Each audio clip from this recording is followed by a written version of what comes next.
glad you could make it, Uther. Watch your tone with me, boy. You may be the prince, but I'm still your superior as a paladin. As if I could forget. Listen, Uther. There's something about the plague you should know.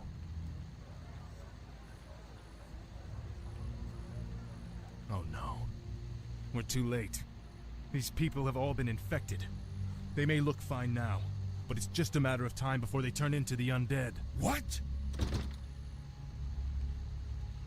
This entire city must be purged. How can you even consider that? There's got to be some other way. Damn it, Uther. As your future king, I order you to purge this city. You are not my king yet, boy. Nor would I obey that command even if you were. Then I must consider this an act of treason. Treason? Have you lost your mind, Arthas? Have I?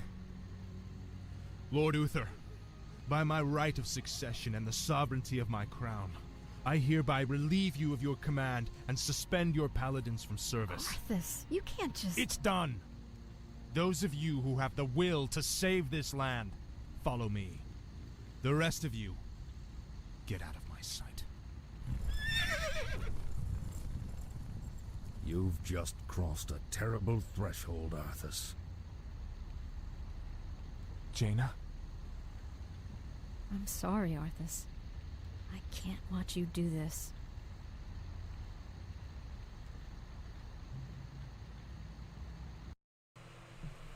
Well, hello everybody. How's it going? Happy Sunday. Let me check the chat real quick. Let me see if everybody's here. Oh, I see Robug is here and Mr. Cypher. Very good, very good. Alright, that's awesome. Okay, so... Purge. Alright, so we're going to continue off where we left off last stream. We're going to do a part 2 of Harman Smith's book. So, this should be interesting. I know I said that shit last time, but... yeah, let's get started. Alright, come on, play, you little shit. So, recapping the end of chapter 2, she stepped forward and crawled onto the bed on hands and knees. Her back arched upward. Oh, I remember this. Alright, hold on a second. Let me get this set up here. Mike gasped as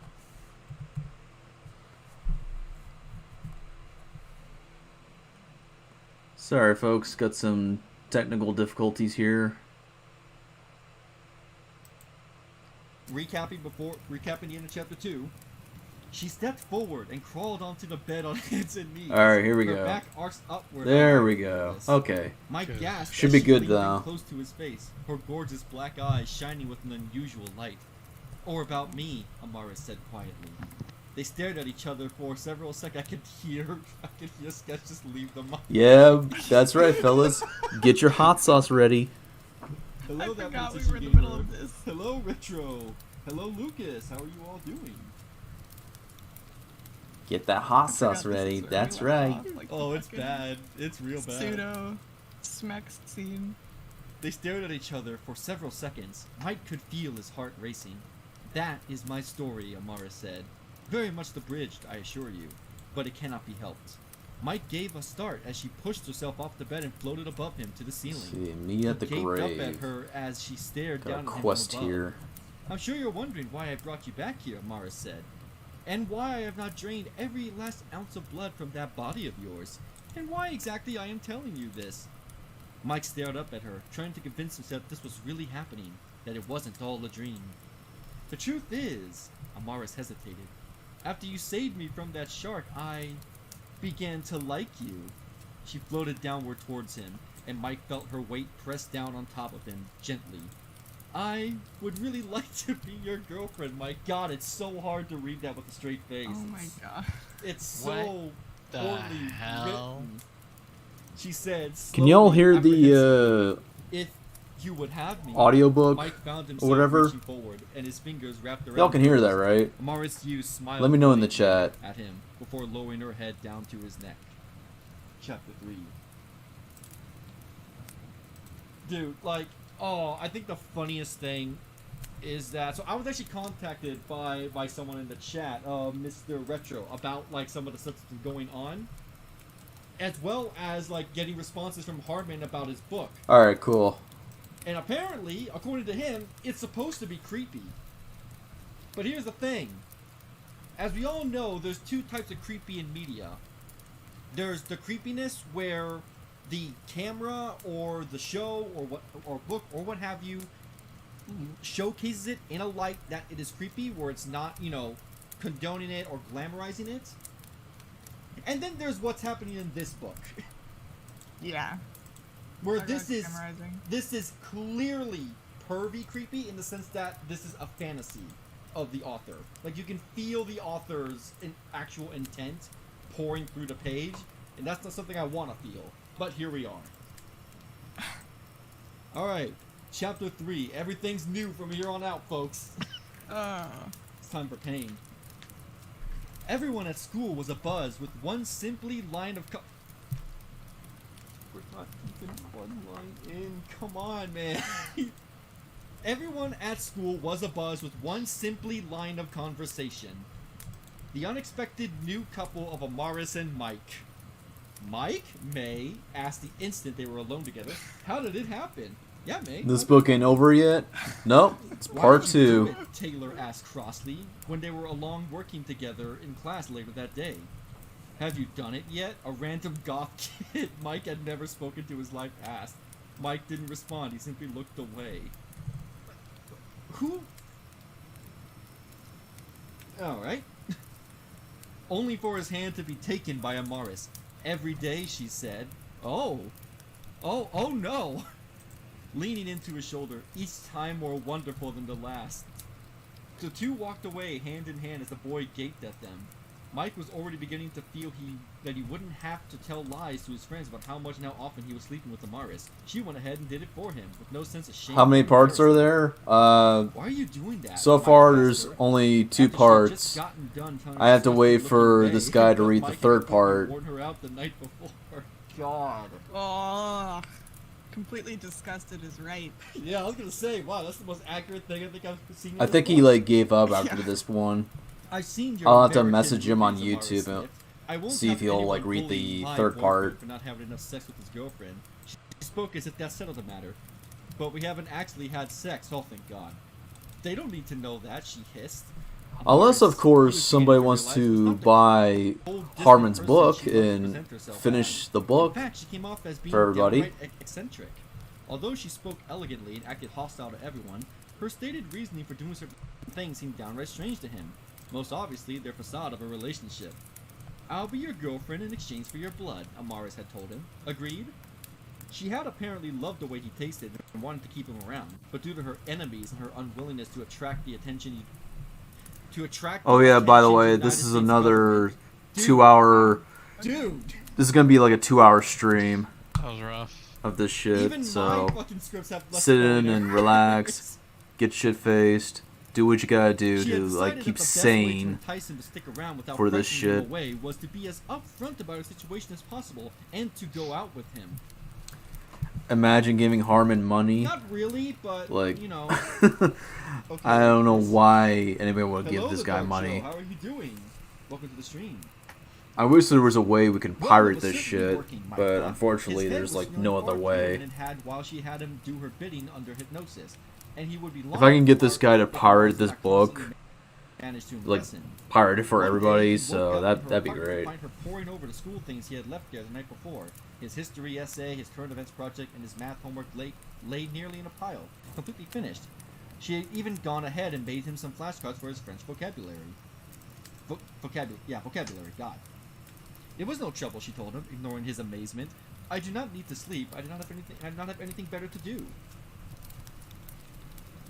So he wakes up in her apartment, and she's going through his things. He goes, yeah, this is fine. Totally normal thing to do. Yeah, alright. Cool. She often went out of her way to do little things like that. Nothing he owned had a single stain on it. She was more than willing to go out of her way to get him things that he needed. One day, he was just beginning to think he wished he hadn't skipped breakfast, only for her to pull a pre-made lunch out of her bag and hand it to him. For an immortal blood-sucking vampire, she surprisingly knew exactly what he liked to eat, and Mike slowly began to realize the food she kept in her kitchen was only for him. The only catch to all this was, of course, their bi-weekly routine. I've been waiting all week for this, Amaris purred as she trailed her arms against his shoulders. Mike shuddered at her touch as she lowered her mouth to his neck. Harman's book is boring as fuck. Amaris, she had Yeah, I don't specifically blame been you. trying to cut down on her blood consumption This shit in order to prevent sucks. people from suspecting a It's like it's a vampire book was about near. vampires. But because of their relationship and Mike choosing to cooperate with her, Amaris Which was is able to so keep him out original, twice a by the week, way. which allowed her to regain So her original. strength while giving him plenty of time to recover in between sessions. His blood, from what he gathered, was incredibly potent and gave her strength. But why, It's like, though? where have I heard this Why before? this guy? You know, like, I'm sure there's other people that she could have used.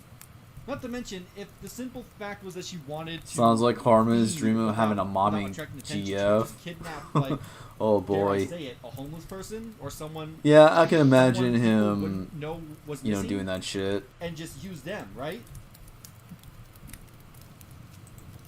I don't know, just a thought. I don't, you know, it's very clearly his like vampire fucking capture fetish, so you know. That's what it feels Yeah. like. Is this Harman's Twilight fanfiction? You're wonderful, Mike. Yes. Shepherd. You Yes, did it lovely. is. I can't wait to have you again. Jesus Aw. fucking Christ. Except, Aw. like, they Aw. fight for, like, Mike over raised one his dude. fingers and touched the markings on his neck, a little self-consciously. They were starting to become very pronounced. He wondered how long it would be until someone noticed. Bitch, just wear a fucking turtleneck. No one would notice. Amaris Yeah, was quick I to mean- notice his feelings. She was quite good at that. What up, Perhaps I can Nocturne? Welcome to the stream. Perhaps I can go a little lower, she suggested, as she trailed her hand down his neck. Whatever is best for you, beloved. She no longer called him a stalker. She had little nicknames for everyone. I'd rather One read for odd MT personality. Immortal than this crap. I don't know what the fuck that is, Yeah, but nicknames. hopefully So it's you better know what I mean? than Not- the other shit that Harman produced. Yeah, I'm kind of quirky. I have nicknames for everybody that I'm close to. Oh shit! Yeah, Wait, quirky. you too? I nickname everybody. Whoa. Ever heard of it? Oh my god. Oh, my immortal. Dude, Excuse we're really me. delving into the mind that is Harman Smith with this reading. Okay. Amaris, he said, his voice low. How powerful are the brides of Dracula? She paused. Is that what Well, you're it's a good concerned thing I about, got a Shamus? couple drinks at They the will not store touch you. I will today. not let them take you from me. I can get I'm worried drunk about you. and Amaris paused. you know, Mike endure felt this as if he had shit. taken her by surprise. You do not have to worry, she repeated. But if you so wish it, I will tell you everything I know about them. They say the unknown is the scariest thing about our existence. Amaris leaned forward and kissed his neck. A bright red imprint of her lips was left behind on his skin. You really are a catch, she commended him. Very well, please ask me anything you like. You just said you'll tell him everything. Now you're telling him to ask you what he wants to... This is rent a girlfriend levels Oh, of gosh, terrible. welcome to the stream. Are you I ready to mean, suffer? yeah. Japan has that Like, we're thing only now 2 where pages you can in rent a fat guy. From where we left off. It's very This is weird. already horrifying. Just who are the brides of Dracula? Mike asked because he totally didn't ask that before. The question had been on his mind since she had brought them up. Amaris's hair fell across his face. He sputtered a bit. Apparently she had nodded a bit. Yeah, too. rent a fat ass. Ah, she said. You want a more thorough history of my enemy. I understand. Yes, you fucking moron! He already said it twice now! Jesus Christ! She paused as if trying to decide where to begin. It began, I suppose, in 1897. Is Harman going to just recap everything she already said at the end of the last chapter? Yes. Is this... Oh my god. Writing 101 here, folks. Writing 101. With the publication of the non-fictional account of the slaying of Lord Dracula, Mike shifted a little bit under her. Ah, I'm sure you are not aware, Amara said, as if she had read his mind. Dracula was mistakenly published as a novel. It was mistaken as fiction by the literary agent who handled the manuscript. To his eye, the all too true accounts of how Dracula sought to expand his territory to England was clearly a work of fiction.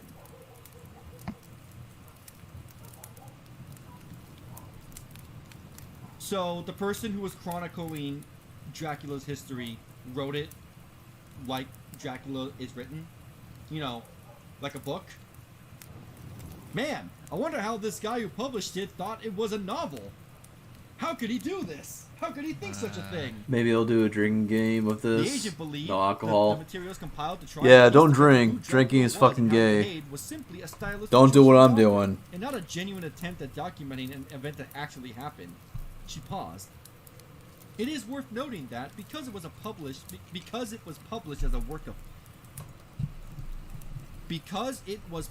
as a work of fiction, it gained far more interest and became far more widespread than it would have otherwise, she said, which played a major part in how some humans have become extremely successful at hunting vampires in modern times. I've always found that very amusing. She paused again, probably to think about where she had left off, and then began to speak again. Why do you have to think of where you left? Okay. The slaying of Dracula sent the monsters in our region into turmoil, she said. For hundreds of years, 7 powerful demon lords ruled over the earth. With the felling of each one of them, Lord Dracula, our way of life, was under threat. Vampire covens, such as my own, sought to seize control from the estate he left behind and restore order to Europe. Okay, so right here, we now have confirmation she was not a bride of Dracula. She was just a part of one of the many vampire covens. So how does she think You she drink has water? claim to Oh, that's Dracula's cool. throne? At all. Because according to this, she was just some fucking Dracula vampire being who just chronicled gives me Chris Chan dimensional Oh, but, merge you know, vibes. writing, right? I know, right? Why take into account? I could definitely see that shit happening. You can't just. I mean, you ever see how hard it is to keep track of all these little things you put in a novel? God, it's so difficult. So difficult. She sighed, but unfortunately, we failed, she said. Okay. 3 of his followers, although nowhere near as fierce or powerful, of course, successfully managed to divvy up the region among them. Their powers, although not spectacular, were collectively enough to vanquish most of their enemies, or in the case of the other lords, keep them at bay, as Lord Dracula had done. She fell silent again. It was about a minute before she spoke. Their reign has brought on many changes, she said. Most importantly, at least when it comes to my conflict with them, is their lasting grudge against anyone who dared fight on opposing sides during the bid for power. She bent her head. Such as myself. Who did you fight for? I? Amaris repeated, as she gently combed through his hair with her fingers. I sought to take the throne for myself. I was no friend of Dracula. Oh, and sorry if you hear the fan in the background. That's my laptop. It's like going into overdrive for some fucking reason. The note, by the way. I failed, she murmured, and the brides of Dracula are not the kind of people to forget. She was old, he realized then and there. Far, far older than he. Really? You don't say? Or his parents. Oh. When did she become a vampire? How long had she been fighting the brides of Dracula? He wanted to ask her so much, but today he felt as if he had already overstepped his bounds and decided to leave it for another day. Perhaps we should have given the witch doctor another chance. No, wait, god damn it. They just switched again. He just switched over to the front. God. Dude. Ellipses aren't enough to denote a change in scenery. Oh my. Wait. He's switched? He just switched. He just switched to the Bride of Dracula. Because now they're talking about giving the witch doctor. Oh yeah, the guy that's reading it has like some kind of campfire thing in the background. That's on him. Alright. Perhaps we should have given the witch doctor another chance. Without it, you can kind of hear the fan. Failure. We cannot expect everyone to succeed on their first attempt. That's a very good point. Perhaps he would have prevailed had we given him more leeway. You doubt your own decisions too much, sister. The brides of Dracula sat in thrones that towered over a small dais in... Am I reading that right? Over a small dais. Hold on. Is that a misspell, or is that just a word I don't know? D-A-I-S? You got Mark's Hard Lemonade. There you go, G-Man. Yeah. Well, D-A-I-S. Yeah, D-A. I got some is Jack the, like, Daniels full on platform standby. For, like, There Yep. All you right, go. So he misspelled it then. He fucking Yeah. misspelled Yeah. it. Jesus. Jesus Christ. In the center of the room, each throne was Imagine placed in a Harman way that got each his house occupant could fully stolen. see the other. Well, who the dark hell would room want to cast steal shadows Harman's across all house? their faces, I mean, rendering he them lives in his completely fucking discernible. basement. She has taken That's a like lover trying to who steal is someone's slow. basement or some His blood shit. has an unusual quality to it. Weird. She's recovering far more quickly. One of the other brides He doesn't have he doesn't "How really do have you much see except all for like his laptop or computer or whatever, or in his She is Switch. changing up her tactics. That's the about sister it. Continued, ignoring her. She has remained in her home. She seems to be preparing to fight us outright once more. Okay, wait. So you know where she lives? You know where she lives. Why Yeah. don't you just go over there and just lay the smack on a bitch? Because it would be too easy. I mean, well, isn't it, His parents will steal Does his this world have, basement like- when they get sick of him. she's like trying to vampire. Yeah, Yes, it does. I could definitely Does see that vampire happening. vampire hunting and monster hunting. But Okay, you know, well, I mean, I mean, if They you've just- seen 'cause they don't his wanna deal with that. little house tour yet they had a or witch doctor some of send his a live shark man streams, out to he do streams that in his in a fucking public basement. fight. It's very interesting. Oh my fucking god. Okay. yeah, but it's not them. It's the Shark Man, Bruce. Ah, yes, of course. Bruce. Where the fuck was I? Ah, here we are. One of the other sisters chuckled. It is about time, she purred. It has been too long since Amaris Yu has decided to challenge us directly. I'm looking forward to what she tries to pull this time. Although a powerful and ancient vampire, Amaris had lost her entire extended covenant assets during the vampire civil war. which I have cost some her all of her Jameson on military standby as well as influence. some Her Jaeger. ancestral Oh, there home you go. in Spain.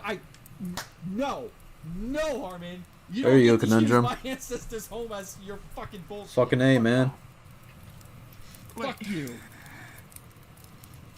You piece of shit. So she's Spanish? God damn it.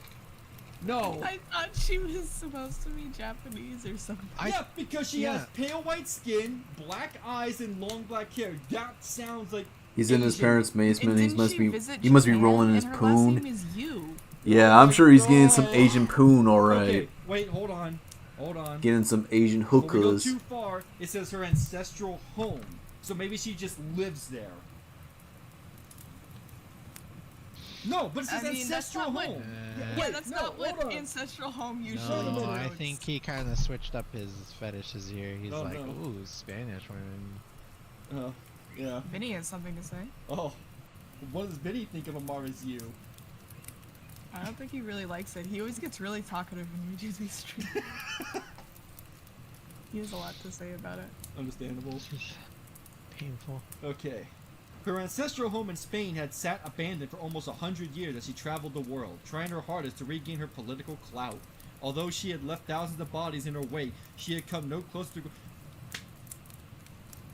So you think they would know that there is a fucking vampire somewhere that's killing people and she left thousands of bodies as she traveled? Oh my god, this world building is so shit! She had come no closer to her goal. No one was interested in starting another war, at least against them. Amaris had been completely alone and somewhat powerless for quite a long time now. She was still very much a threat, but somewhat lesser so than she should have been, considering her powers and former stations. You stated this exact thing like 3 times in the last, 8 paragraphs. Please. Stop it. We cannot continue sending warriors after Amaris' head. You sent 1! One of the sisters continued saying, if she was simply going to slaughter them as she had been doing, it's going to be nothing but a waste. You literally just sent 1! And it was a fucking shark man! What do you mean, yo, we can't keep sending warriors after Mars? Is it like, just 1 and done? Oh, fuck, we failed. Oh, well, that's a waste. What the hell? This is something you would see at, towards, the halfway point. But this is, chapter fucking 3 of however many the fuck. Jesus. Maybe it implies they've been attacking her prior to like the book. Oh, what up, Ash? Maybe. That's, yeah. Welcome to the stream. Ah. Welcome to part Interesting dilemma, 2 another sister of Morris is far Harman's too powerful to audiobook, justify sending a common or grunt somebody after her. reading But this neither can we shit. send a dedicated military force to execute her. Doing so unprovoked would spark a counterattack from the United States. Ah, okay, so there it is. You were right. The little devils are newly formed and inexperienced. Huh? One of the sisters noted, but after the incident in Chidori, that's it. The other two sisters stopped speaking as the third sister rather energetically pounded her fist on the side of the table. Why the side? Alright.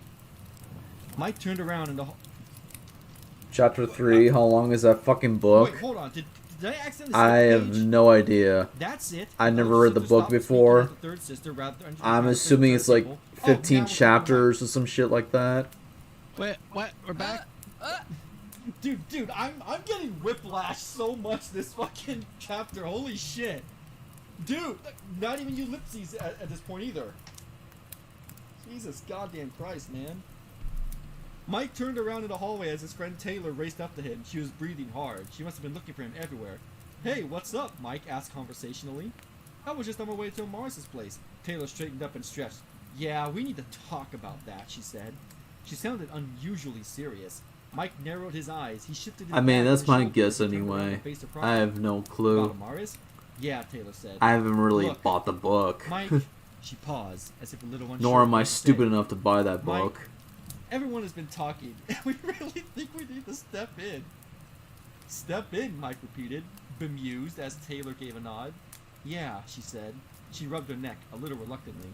Everyone, well, no one is exactly, well, sure that this is the best decision you could have made. Why? Amaris, Taylor shook her head, trying to find the right words.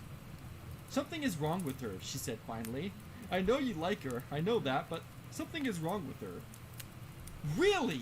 What gave you that clue? The fact that she Is just this had book a 180 expensive? personality change I and process believe quite it's quickly? like $8 on Amazon. Nah, you're crazy, Taylor. Cruel and Beautiful. Mike nodded. He knew that was how they felt. It was how he felt too. But now, there is something wrong. I'd have with to look college, this book but it up, doesn't just matter to me. check a Taylor price. stared at him, his mouth agape. Stop using agape. There's other words you can use. As Mike smiled. I love her anyway. You don't even know her. I love her anyway. They have been together for a literal fucking day as far as we know. Because I can't tell, because there's no fucking sense of time passage in this fucking book. But hey, he loves her, baby. Jesus fucking Christ. I mean, that's how a lot of people are. I mean, she Get did. married in like 2 months. She did have a great ass after all. I can't imagine. Oh, yeah. Yeah. And long, flowing black hair. Ah, yes. He turned around and A waved mosquito? his hand at Taylor absent-mindedly and walked away. Taylor wasn't wrong. He and the others had their hearts in the right place, but none of them could understand just what was happening between he and Amaris. Hey, Amaris. She looked up at him from her textbook. Oh, Yes? Lord have I mercy. was wondering, he hesitated, wondering how to broach the subject with her. Whether or not you've heard the I'm gonna gossip grab at another school. drink, folks. I'll be right back. She ruffled You the paper. guys Hear all suffer of the gossip. through this She sniffed. I know audiobook. who's sleeping with who wants to sleep with who, and who is speculating about who is sleeping with who. Jesus Christ. Oh my god, she's a grown woman. I am the American teenage girl that other American teenage girls would think it'd be. I'm not like other girls, says other girls. She gave him a look. Why do you ask? People are talking about us. They do not know the truth, Amaris told him as she looked back down at her book. Taylor approached you then? He gave a surprised start. You knew? I knew she was going to, Amaris said as she flipped the page. She's jealous, although she doesn't want to admit it. Mike made a face. What? About that May girl. Uh-oh, Amaris about to criticize you, May. You excited? I fear what she's about to say because I feel like I have a feeling of what's gonna happen. Amaris went on as if he had not spoken. She certainly is one to criticize your choice in the relationship, considering her situation. Oh, Mike became concerned. What situation? Oh, nothing too bad, I assure you, Amara said. But please don't let her bully you about how dangerous it is to be around me. She was often rather evasive when it came to questions like that. Wow, that's all I got. That's all we got. Mike wasn't sure whether she respected May's privacy or kept things to herself for some other reason.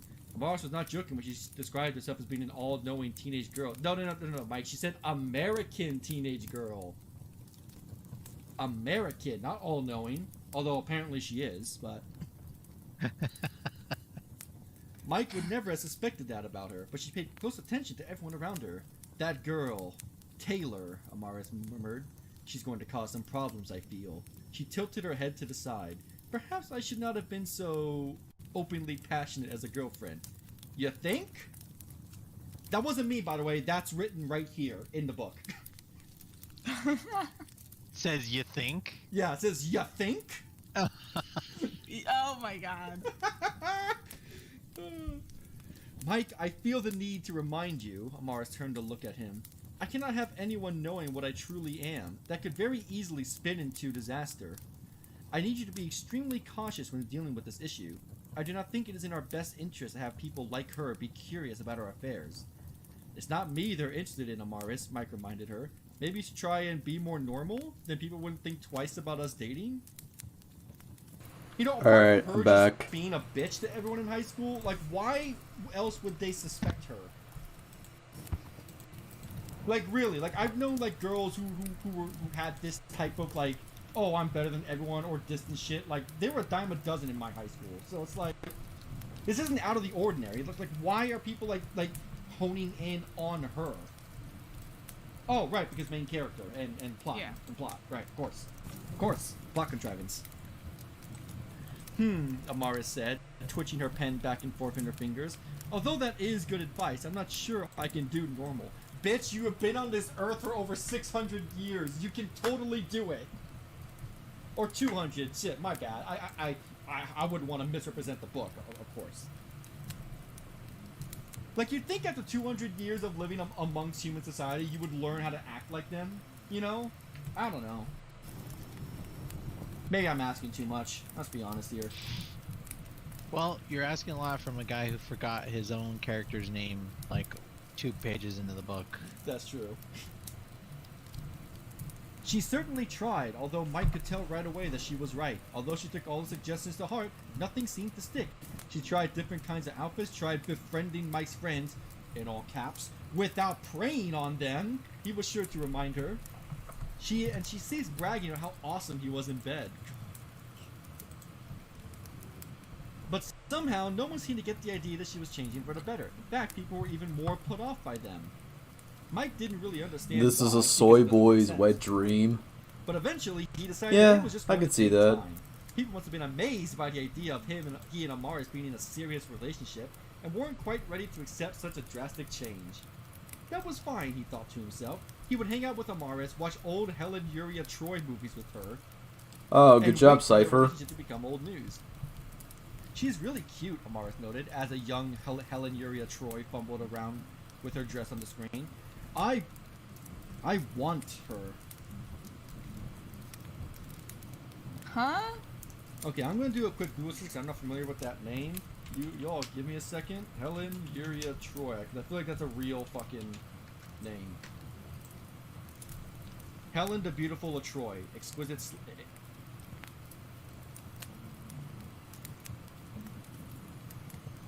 I just came across the website straight up called exquisiteslave.com, and I'm afraid to click it. Huh. Now, Helen, that's for after the stream. Oh. Bookmark? Heller? Bookmark? Oh, Christ.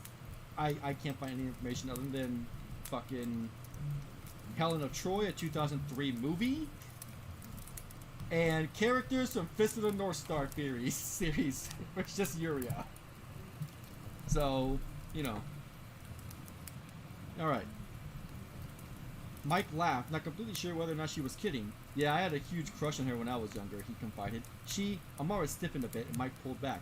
What is it? He asked, his voice a little anxious. Your friend Taylor had come to visit, Amara said quietly. I did not invite her. She waved her hand at him. Send her away. Okay, so one of two things is happening here. Either she saw her in the window, which, if Taylor is trying to confront them stealthily, you would not want to appear in the window. So I don't think that's what's happening here. Or Amaris can apparently just fucking sense people. Which is a pretty good ability, and I can't wait to see how it's not utilized later on. Mike nodded and wordlessly got to his feet. He stepped across the darkened room to Amaris' front door. He opened it and pretended to be surprised when he saw who it was. Taylor, Mike exclaimed. What are you doing here? He did not invite him. Wait. Wait, Taylor's a dude? Huh? I thought Taylor was a chick.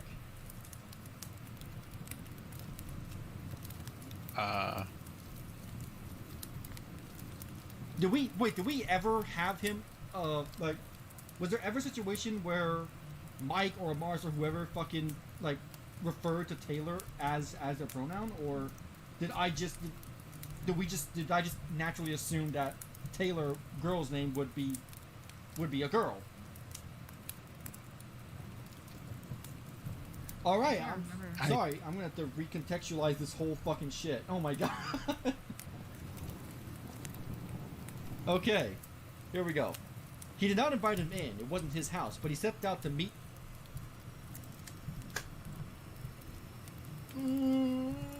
Harman!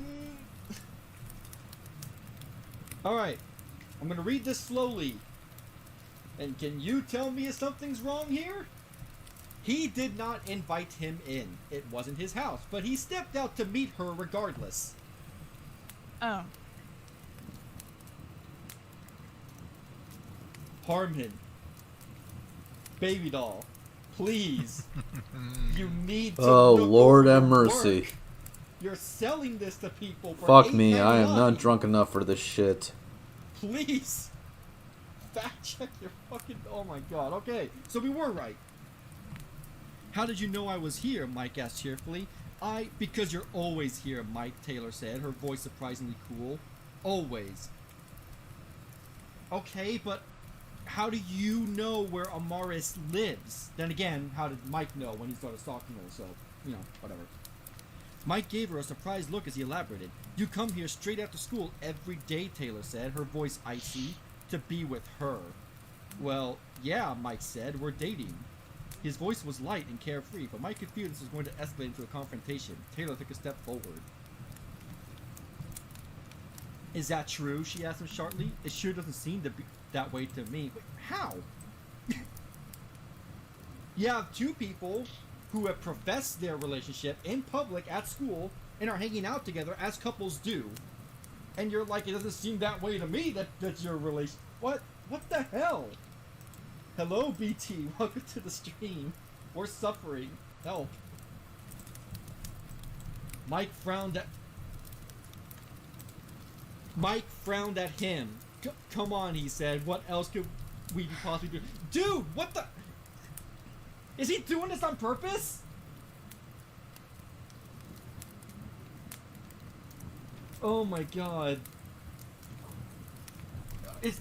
I'm just gonna assume that the fucking Taylor just fucking transitions to male to female every other fucking thing unless the book states otherwise, because this is ridiculous. Hello there, PlayStation Gamer. Hello, Herla. Welcome to the stream. Oh my god. Whatever Amaris is in, it can't be good for you, she insisted. Look, I know you liked her for a really long time, but she's really not someone you should be spending time around. That's my decision to make, not yours, Mike said, his tone final. Please stop bothering me about this. He opened the door again and stepped back inside, closing the door behind him. He stepped back to find Amaris staring at the paused movie screen. She's not going away. Is that a VGL reference? I have no fucking clue. And what's up, Sigga Lover? Dude! What?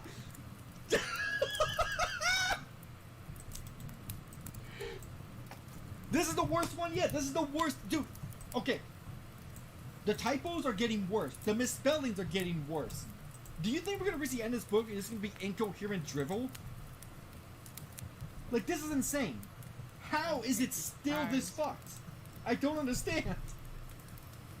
Please. Oh my god, I made a mistake not drinking.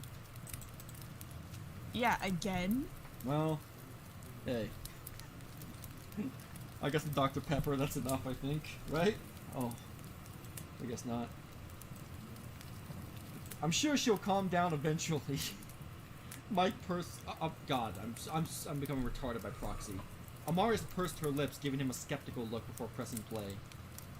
The next day, Taylor found May standing in the hallway by herself, her phone pressed close against her ear. Is she alright? It seemed to be a deep, involved conversation. Taylor hung back a little at first, a little apprehensive how serious the usually laid-back May looked. Oh, I see. She paused, her eyes quickly flitting towards him, standing some distance away. Oh no, I have to go. I'll talk to you in an hour, okay? Yes. I love you. She hung up the phone and turned to Taylor. Already she looked a bit more upbeat. Is something the matter? Taylor asked her, concerned. Sorry, I overheard. No, everything's fine, May said. It's nothing that we need to worry about. Despite her words, she looked a little troubled, but did not want the scene to elaborate further. Anyway, did you need something? Yeah, Taylor said, nodding. It's about Mike. May twitched. What about him? I went to go see him last night, Taylor said, and he blew me off again. May nodded as she fingered her hair thoughtfully. Again? May asked, as she took a step away from the wall. What happened this time? Taylor bent her head to the side. Man, he loves to have these chicks bend their head to the side, doesn't he? Like, I want to say this is like the 10th fucking line of it. I went to Mars' house. I had a nightmare about protests. May Retro shook her Gaming head and Star reached up Lives to touch Taylor's Matter. arm, and we had a fight. Okay, May Void. had to physically restrain herself from rolling her eyes. Harman, I don't think you know Same what guy evolution that wants physically to is. cause harm to Retro Gaming Star. I'm holding my eyes open. Going all fucking... I know Retro's an forward on idiot, this. but I don't want to cause harm to him. Taylor, May had to struggle to find the words. I think that maybe you are, overreacting just a little bit? Yes, I would think so, based on the information that we know these characters have. I would say overreacting is a fair assumption. How? Taylor asked blankly as she brushed her long black bangs out across... Wait! I thought... Yeah, earlier the in fuck book is you said right. Taylor had blonde hair. This guy made like a video Am I wanting wrong? to Isn't that just harm the Retro Bookie Gaming girl that Star. died? Oh, Like, you gotta knock Yeah. that shit off, man.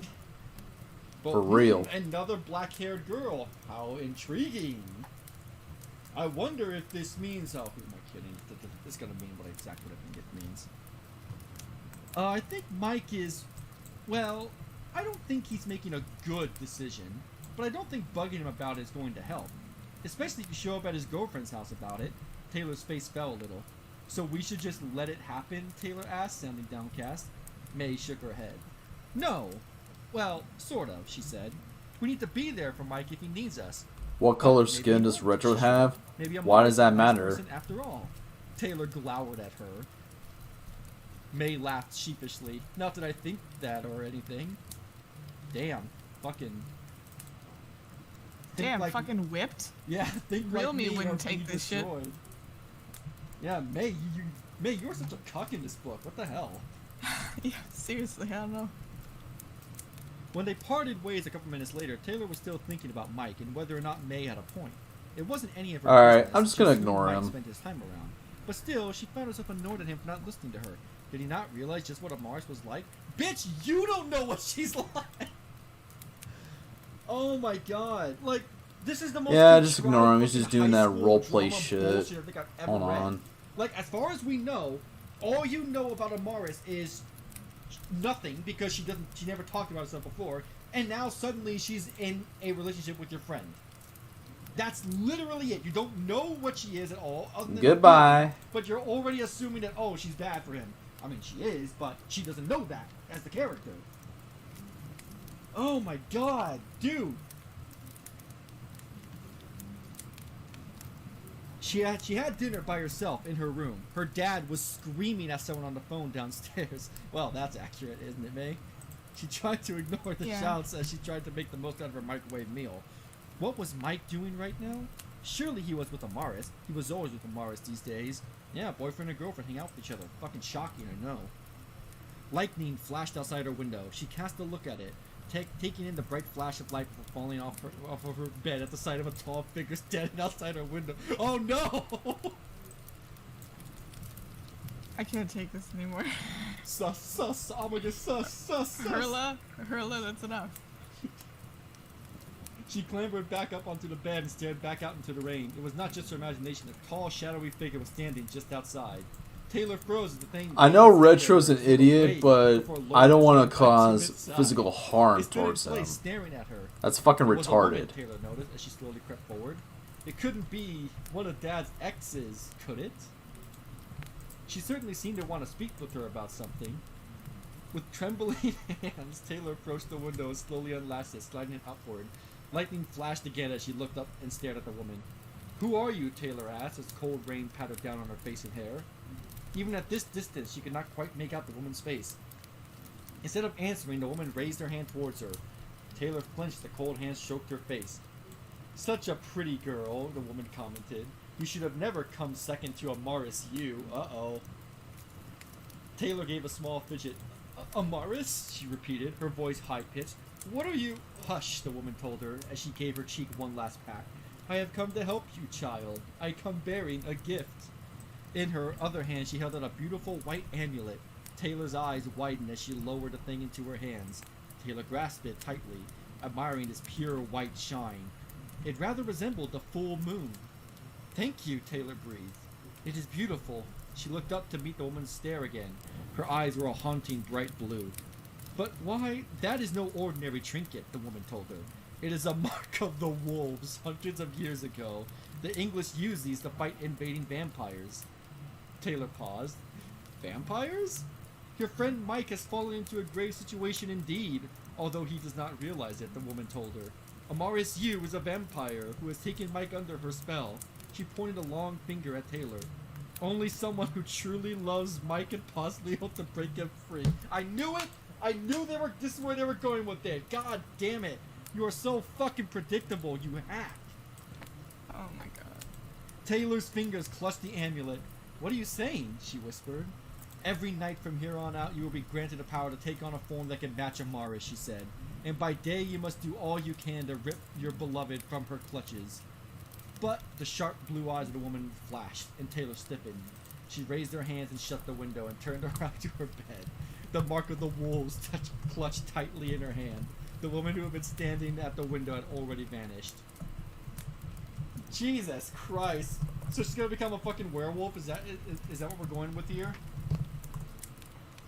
This is gonna be hilarious. Guess so. You got two supernatural black-haired babes going after Harman. Is this just Smith. reverse Twilight? Oh. You know, that's a good point. This feels just like Twilight, but the vampires and werewolves are chicks, and the main person's a dude.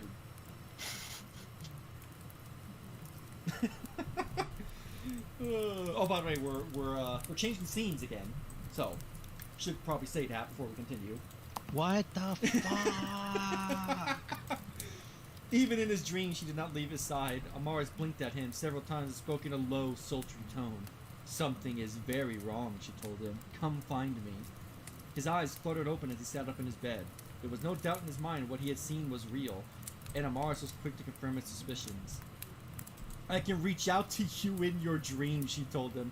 "If I ever have need of you, I can reach you anywhere while you sleep." She had, Amaris has a lot of fucking bullshit abilities, and yet somehow she's still not strong enough to fucking deal with the Brides of Vampires, or Brides of Dracula. Like, I want to see the Brides of Dracula beat her ass. that's what I'm hoping for at this point. It's the only thing. Legit rooting for the brides.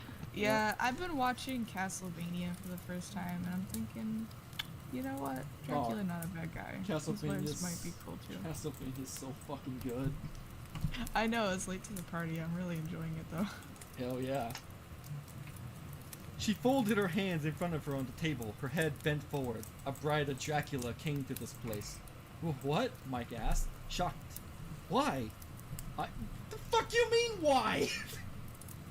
You know why, you fucking moron! Oh my god. Jesus. I am not sure, Amaris admitted. Perhaps she had some kind of business here that did not concern me, but I strongly doubt it. No, I think the brides are taking on a more hands-on approach to dealing with me in the near future. It is very possible they are gearing up for a fight. Mike could feel his face growing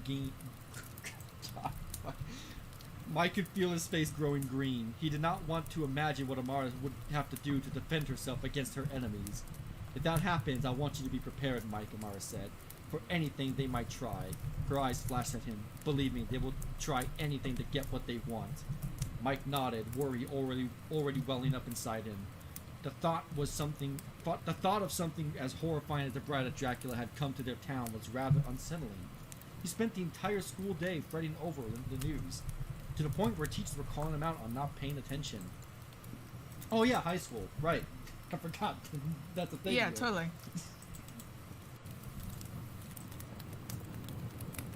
Dude, what's up? Taylor asked, as she leaned against his lockers, casually fingering her hair. I don't like that wording. Stop. I know, he fingering keeps- your hair. Oh, he hates Castlevania? I am not Funny. surprised. He fucking likes Attack on Titan. I'm not surprised. Why does he hate it? It's full of hot vampires. You know, because it's actually well written, and he hates well written stuff. That's fair. You seem so out of it. Girlfriend problems? She sounded incredibly hopeful. She had been speaking to him as if nothing had happened the day before, but Mike did not have the heart to call her out on it. He shook his head. No, Amaris is great, he told her. I'm just having a bad day. Taylor nodded, looking a little disappointed. Well, I'm always here if you need me, Taylor said. Laughing with This is What a fucking Twilight! shitster. It's just fucking Twilight! Hey, Attack on Titan is good. See ya, my break is over. Alright, Sigil Lover. It was. Have a good one, man. Then it ended. And, well, if you're anime only, I won't spoil it, but, well, you'll see. Well, I'm always here if you need me, Taylor said, laughing a little in an awkward way. She wasn't. Yeah, really I'm not gonna herself. acknowledge Mike that laughed shrewdly. LARPing Amaris was shit. spot on when It's she said fucking that she gay. was jealous. Mike was beginning to realize that Taylor liked Amaris too? What? No, you fucking idiot! Oh! No, you see, we're going for the classic insecure protagonist joke where everybody likes him, but oh no, there's no way anybody could like him. The whole thing was that, oh, it's clear she has an interest in you, Mike, you fucking jelly bean. Oh my god. But oh, I think she likes Amaris. God, fucking mighty. Have you figured out what the bride had been doing here? Mike asked Amaris over lunch. Amaris shook her head as she okay, you don't need to say the name if the person already represents the person by name. If you just said she shook her head, we would know what you're talking about. As she slowly scratched the back of his hand with a plastic fork, another one of her strange habits. Oh, okay. Unfortunately, no, Amaris admitted. I have kept my eyes open. Will you RP with me, colon 3? Yeah, I get you. I get that reference. You might not have noticed it, but your brain did. Oh my god. Other than Taylor being weird, nothing. Amaris nodded faintly. Yes, she murmured. Taylor does seem very interested in us, doesn't she? She tilted her head to the side, clearly thinking deeply. She has no family history in hunting vampires, does she? She asked. I've noticed she's a lot more physically active than most girls. I don't think so, Mike said, wondering whether or not Amaris was really being serious.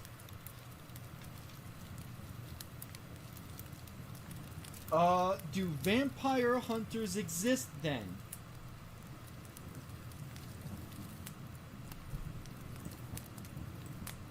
Motherfucker! She told you about the government and the... Oh my god! Oh my fucking god, it's all falling apart. It's all falling apart. Yes, they exist. She literally told you that there are vampire hunting organizations within the U.S. government, which is why you couldn't just go to the police when you suggest that the first time you encountered Bruce. You fucking mongoloid. Oh my fucking god. Jesus Christ. I don't think Harman even knows what book he's writing anymore. I don't think he does. I don't think he does. If it exists, man will try to kill it, Amara Smith. Sniffed. They very much exist. Man, what a line. How edgy of you. Could Taylor be one? What should I be looking out for? In the modern... Oh no. In the modern age, all vampire hunters are female, Amara said. Of course they are. All Why? vampires are Because female. then he can get caught in between two Wow. hot babes. Like... Oh shit, what a what's the VGL. stipulation here? Like, you would think it'd be the opposite, considering you're going up against supernatural beings and being physically. So all fit is something that, vampires you don't are need to be. female. There's no male vampires at all. Oh, my brain's hurting so much. That PlayStation gamer, you have no fucking idea. I'm in horrible pain.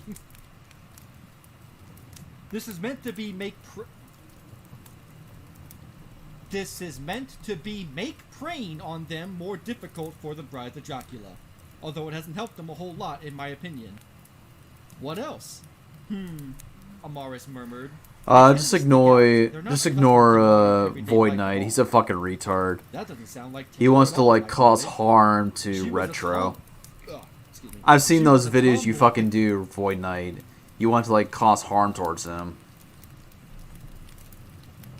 Well, we discovered another kink of Harman's. This is She was Harman's calm book, there, right? he would never have Yep. described her as Yes, being it out is, of place. Ash. I see, Amara said, her head bent. Perhaps we are on the wrong scent, but I must ask you to keep a close eye on her regardless. He did not have to try to keep an eye on Taylor. It seemed almost as if she were following him around. She was everywhere, and was saying hello to him every time they met eyes. There's something very odd at work here, but Mike certainly didn't feel as if Amara's theory about Taylor being a vampire hunter was on the mark at all. Taylor was just being exceptionally annoying, nothing more. Yeah, that's all it is. Later that night, he found himself in Amaris' house, checking his bag to make sure he had everything for tomorrow morning. Amaris was standing by the window, staring out of it. She looked even more stunning once the sun set. Mike was beginning to realize. Something is wrong, Amaris spoke up. Yeah, I showed this in my Discord, and Mike asked? people were Only like a saying, man "Oh, with a this lady guy's home." fucked up." Do you get it? Do you get it?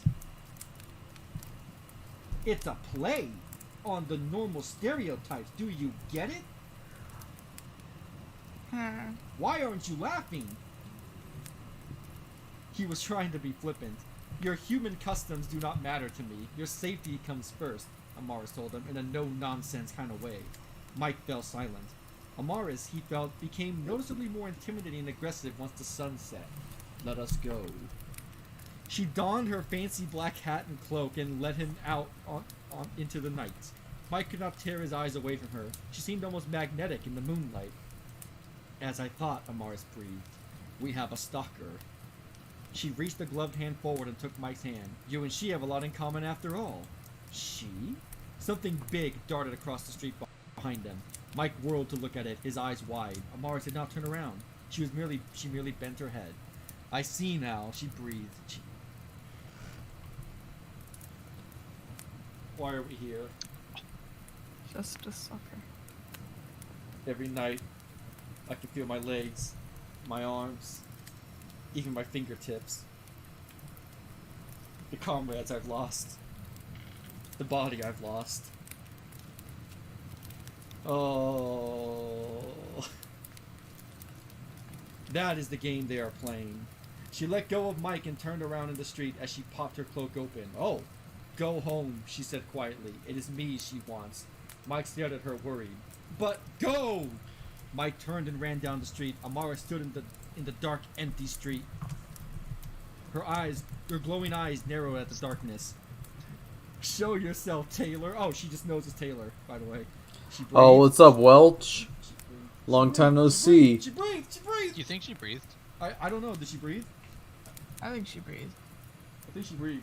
I haven't heard of you in like decades. Let me have a look at you. A powerful paw. No, I was right.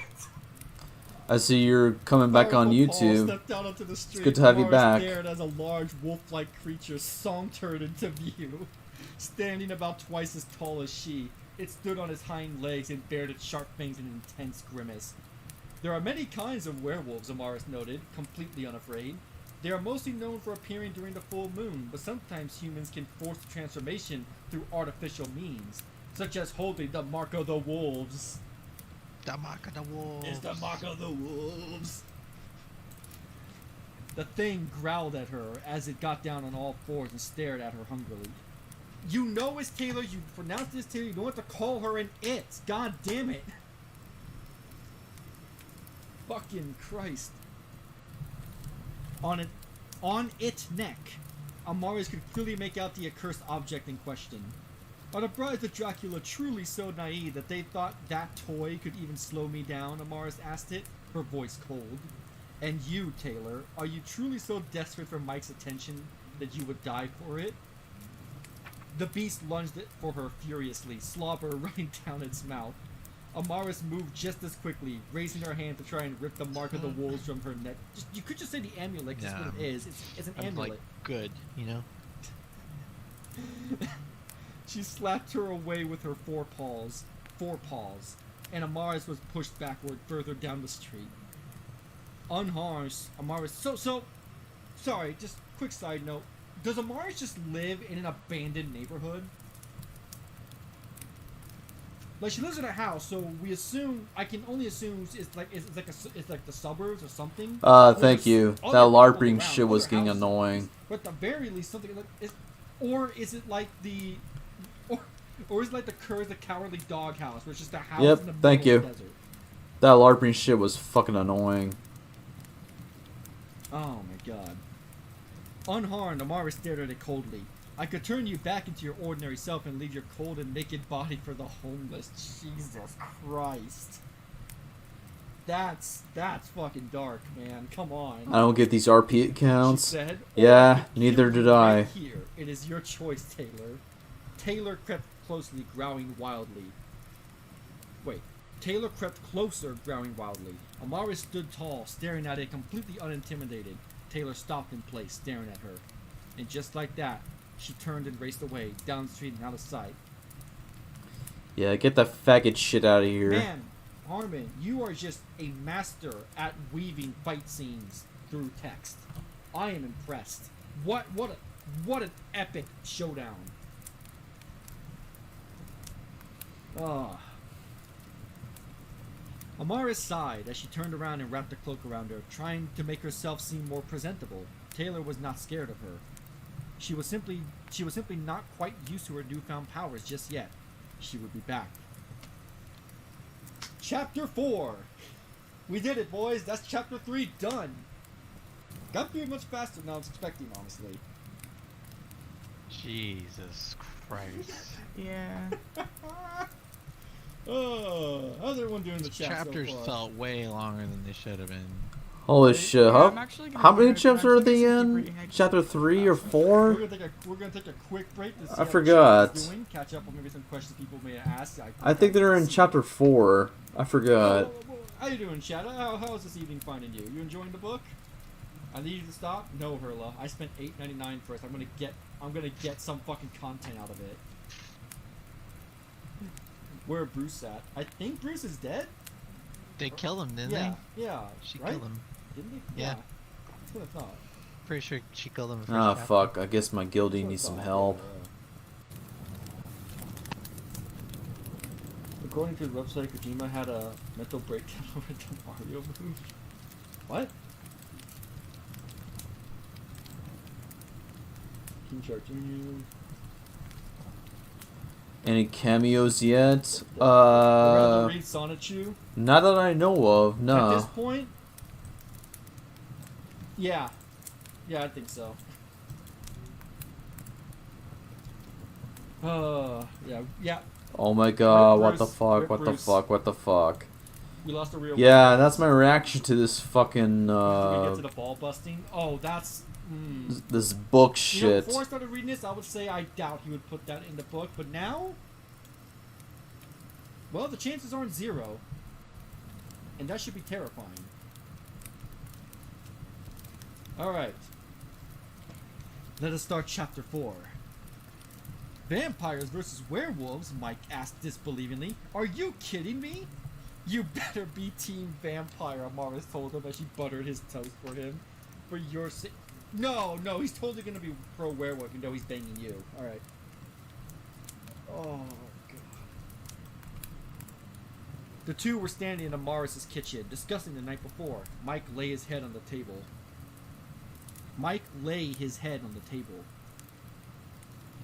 Yeah, Mike Lane. Mario Party TV is now 11 years old. Cool. Was Taylor always a werewolf? No, Amaris told him as she patted his shoulder, gently massaging his muscles. What muscles? The most we know is that he's a lanky bitch who was caked in barbecue sauce, or hot sauce, or whatever the fuck it was. I don't fucking remember.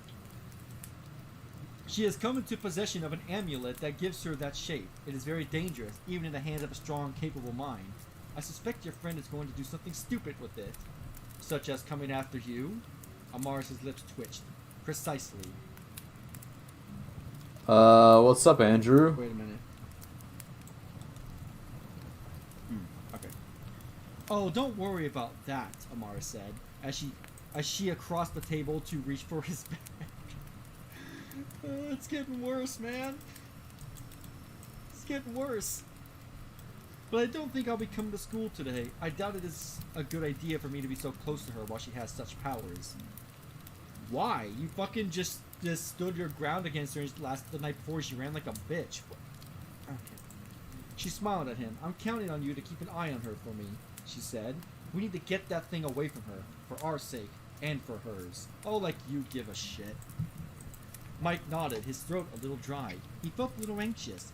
He had not actually seen Taylor in her beast form, but the experience of the shark man still weighed heavily on his mind. Amaris Already lived in a completely subbed. different world Alright, than he or his cool. friends, and he was beginning to feel as if she was Thank pulling you. him into with her. Really? Just now? Not when she was lathering you up with hot sauce as bait for the shark man. You didn't think anything was wrong then, Mike? I'm not Taylor, a at sports school, fan, did not seem any but different that's from cool, I Dave. guess. Bouncy, energetic, and talkative. I'm not really Total interested in tomboy. sports that much. Energy, obviously. Mike found her more But that's cool, I unbearable guess. than usual. She kept speaking to him about the most inane, pointless things. So where is Amari?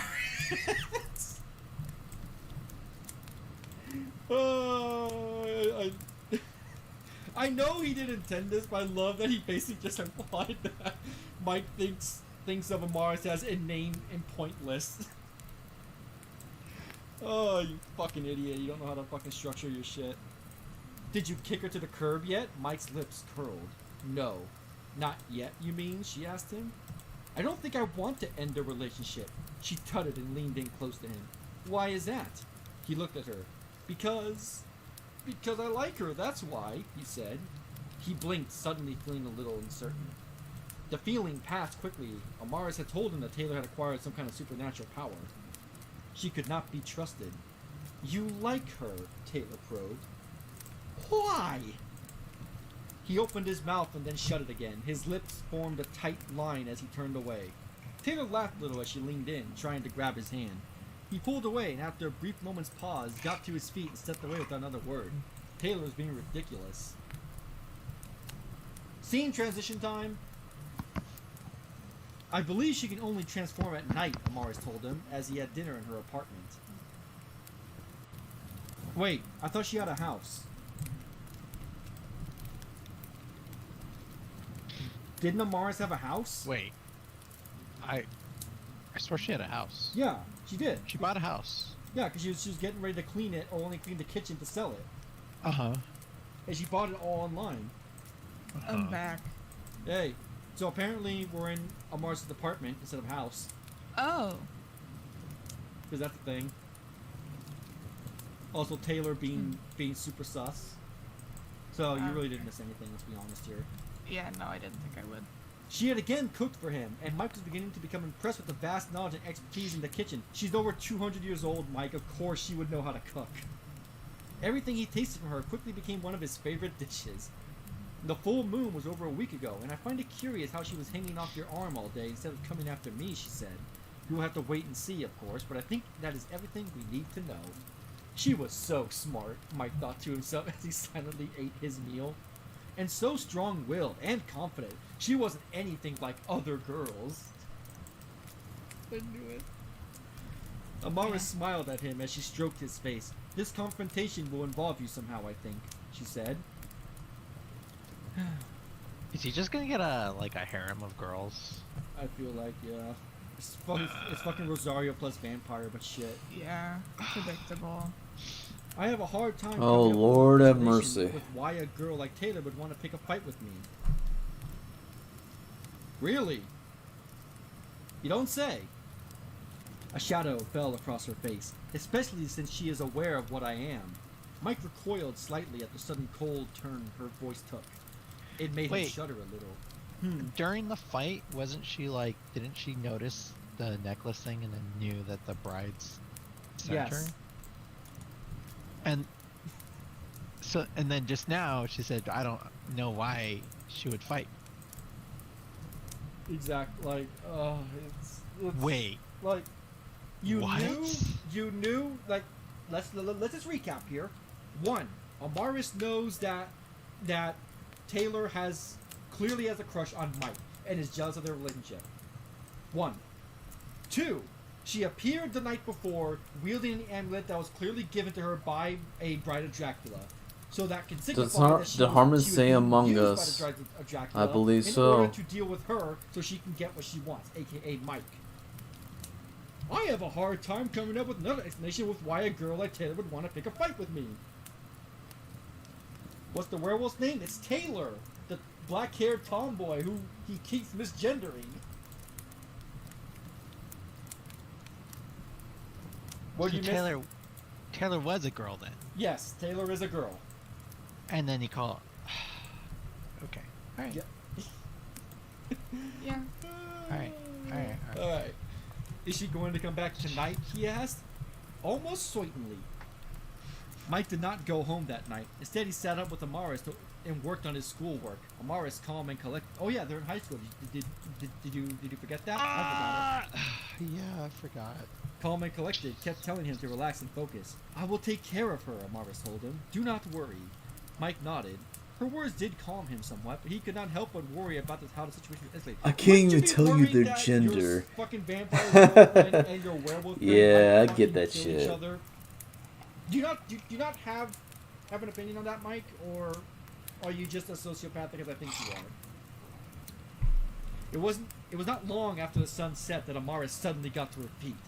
She has arrived. God, this fucking writing is so fucking clunky. She quickly donned her hat, gloves, and Why? Why does she need this stuff? And stepped out to the front door. Mike followed, hot on her heels. Her long black... God damn it! We went several pages without this, Harman. Why did you bring this back? Her long black hair swayed back and forth with every step. Fucking damn it. The door opened before she even touched it. It slowly creaked open to reveal... Oh my god, it's so redundant. To reveal Taylor in full wolf form, sitting on the concrete outside of her house. Oh, she's just sitting there. Cool. She's just Very nice. vibing. Yeah, she's just vibing. She growled as Amara stepped forward. Mike, darling, Amara said carelessly as she waved her hand at him. There was no trace of her previous show of fear. Can you go make me a cup of tea, please? Sure, Mike said, right away. The usual? 3 teaspoons of your blood is So she's resorted to you. Wait, wouldn't that taint the blood? Whatever. Mike obediently turned and stepped back into the house. The door slammed shut behind him. Taylor growled and took a step forward. What did you do to him? Amara smiled coyly as she flipped her hair backward. Isn't it obvious, she asked? he fell in love with me. He is your slave. Incorrect. We're not married. We are actually... Taylor bent her long, powerful legs and leapt forward at her with a cry. Amaris immediately balled her fist and caught the thing in the jaw. The incredible blow sent the wolf tumbling back into the concrete. Amaris massaged her hand as Taylor squirmed around below her feet. "Oh, sweet little Taylor," Amaris murmured as she slowly descended the stairs to her fallen enemy. "You truly believe Mike would have been happier with you?" Taylor growled as she clawed the concrete at her feet. Amaris did not blink. Wait. Taylor growled as she clawed the concrete at her feet. Amaris did not There needs to be a comma there, man. Come on. Amaris did not blink as she watched her enemy writhe on the ground. "Even a true werewolf would have trouble matching me," Amaris commented as Taylor painstakingly dragged herself to her feet. "You are nothing but a child in a Halloween costume," she grinned savagely. "Oh, how I will enjoy sucking every ounce of your blood dry." Taylor did not charge her again. She stood there in front of her, eyeing her warily. Amaris spread her arms wide open. "Please do not tell me you were not aware of my powers," Amaris said as she stepped down from the last step of the stairs. How high is this staircase? Jesus Christ. I feel like she's been stepping down for like fucking 5 minutes. Leading up to her door onto the concrete proper, her heels clicking against the ground. Roaring. Double roaring. Although I am no longer affluential politically, I very much remain one of the most powerful vampires on this earth. Far more so than the harlots who gifted you that amulet. Then go after them. Why do you keep saying you're not strong enough to go after them? Why are you contradicting yourself, Amaris? Harman. Why do you do this? Why are you like this? She slammed her foot onto the ground. The concrete around it shattered, sending little shards of it floating upwards into the air. They floated around Amaris as if they being held aloft. Huh? They floated around Amaris as if they being held aloft by some invisible creature.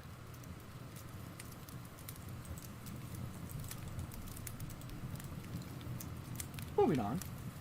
"One of my powers, as you already experienced, is exceptional strength," Amaris told her as she bent her elbow towards Taylor. "And another is telekinesis." Man, she's just getting powered up every fucking fight. She can read minds, she can sense people, she can call them to the things, she can turn into mist, she can fly, she has super strength, and now she has telekinesis. How can anything even get close to her at this point? Dude, have you heard of Alright guys, I'll be right back. Issue of the Shonen Pro Tag where they just get so I'll be right back, guys. overpowered every season or every volume that it becomes impossible to gauge their strength and becomes comical to actually see them in an actual challenge. Bleach does this, Dragon Ball does this, and it's a serious problem for these things. You're not supposed to follow those examples, Harman. Oh my fucking god. Okay. She shot her arm forward, and the piece of the concrete shot towards Taylor with exceptional force. Taylor cried out in fear and pain as the small, hard object slammed into her, all over her body. "I could have easily pierced your eyes and heart, liver, or kidneys," Amara said conversationally. Why did you put "and" between eyes and heart? You could have said your eyes, heart, liver, or kidneys.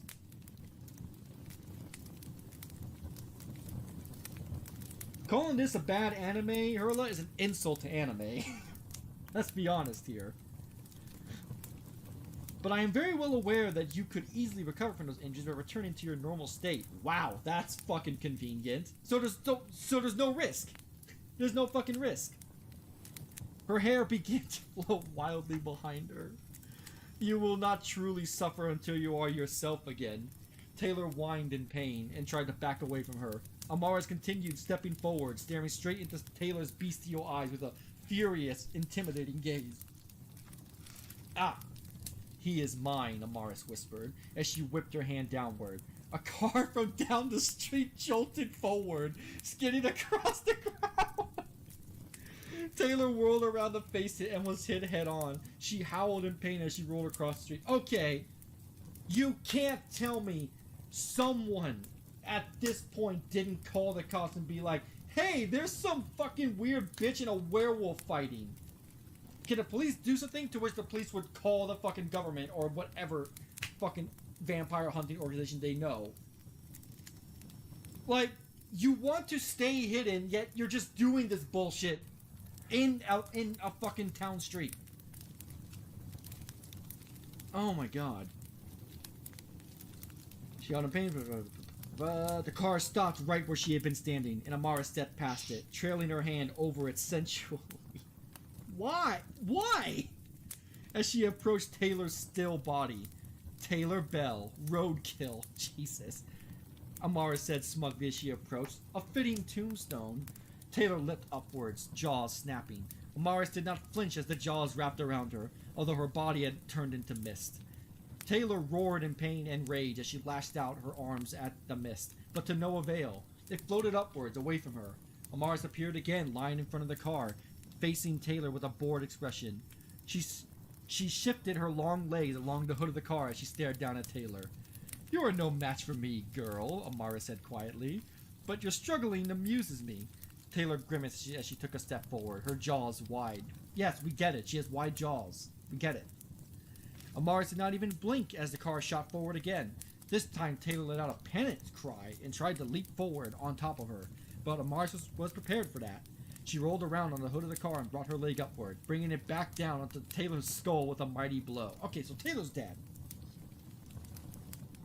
Taylor's fucking dead here. She slammed a car onto her skull. I don't care what kind of werewolf you are, you're not surviving that. Taylor slammed against the hood of the car and then was hit again by the sheer momentum of the vehicle. Amaris stopped the car again. She could make out Taylor's ragged breathing from under the vehicle. Tough little girl, aren't you? Amaris asked. Jesus Christ. I suppose all of those beatings from Daddy resulted in something positive. That's really appropriate.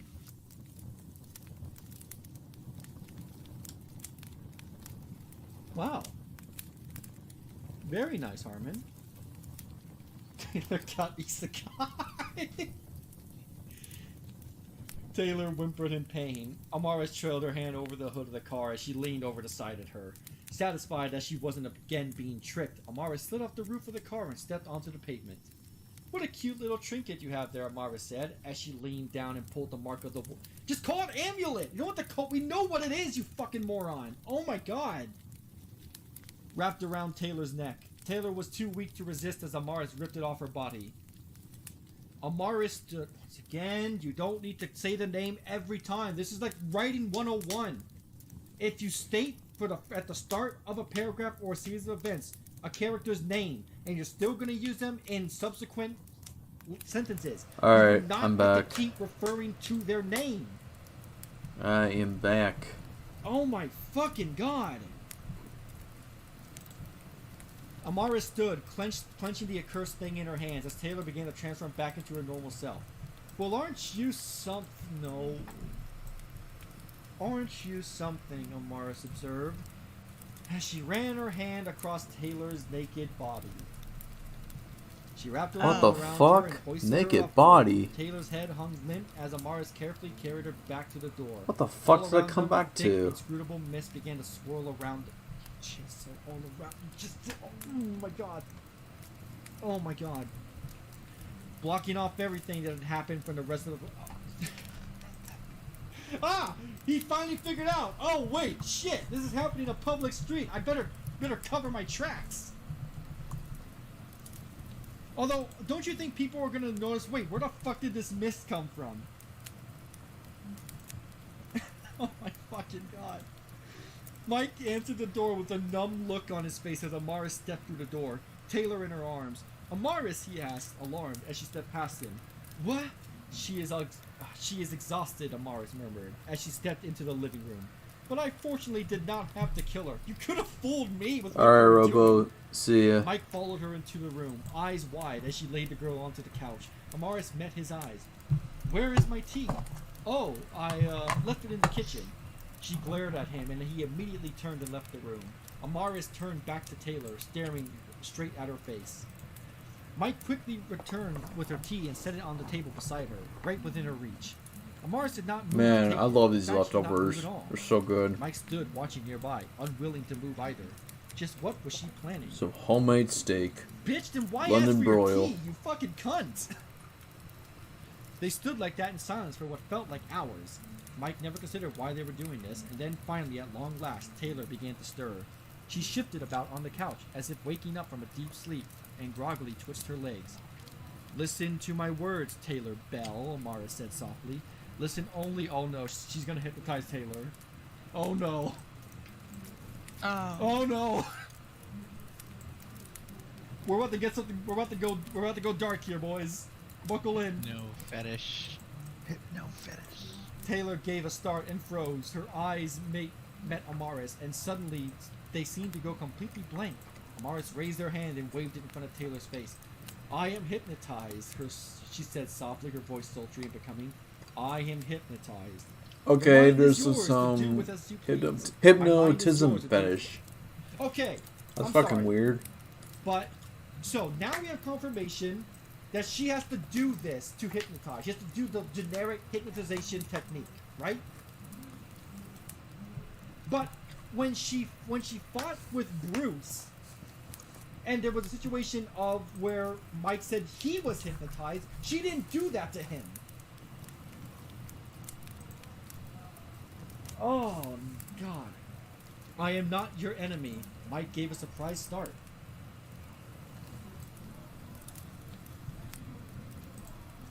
Okay. So, I'm not a writer. And while I did do well in English, I'm not what you would call an expert on writing or narrative works, right? But something tells me, and I could be wrong, and you are all free to point it out, but I feel like him using the word start there is not the correct word he wants to use.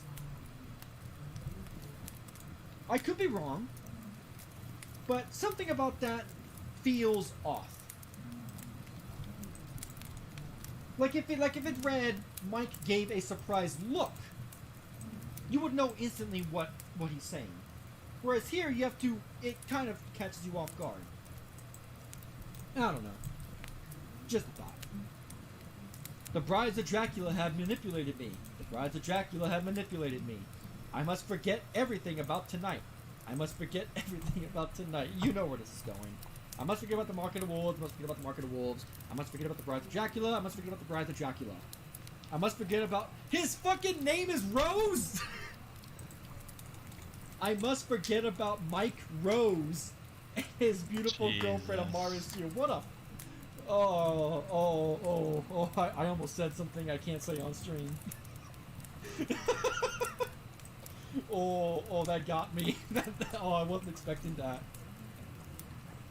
Amaris gave a satisfied nod, and Taylor slumped into sleep again. She turned to the table and allowed herself a sip of tea. Very refreshing, she said. You're not hopeless after all. Gosh, she's beating them down now, just out of nowhere. What the hell? Thank you, Mike said. Amaris, is Taylor... Ugh. She will be fine, Amaris said shortly. She leaned in closer to Taylor and rubbed her forehead. She was merely a pawn. I doubt she will bother us again. Unless they just come back and just give her the amulet again. Like, just because she forgets doesn't... And wait, you just said she forget about that night. What about the night before when she encountered you the first time? She won't forget about that. Oh my god. She glanced looks at like Mike You are Pence lucky to is be in a this relationship with story too. she said. Any other girl would have killed her if given the chance. I don't know. I doubt there's a plethora of vampire girls just ready and waiting for Mike Rose of all people, but I don't know. Maybe I'm wrong. Mike Penrose. Oh my God, I am Blood's lucky. delicious, so, you know. Yeah, you're right. Delicious, nutritious. Better than Kool-Aid. It's making writing in porn like an Oscar worthy. Yeah, that's accurate.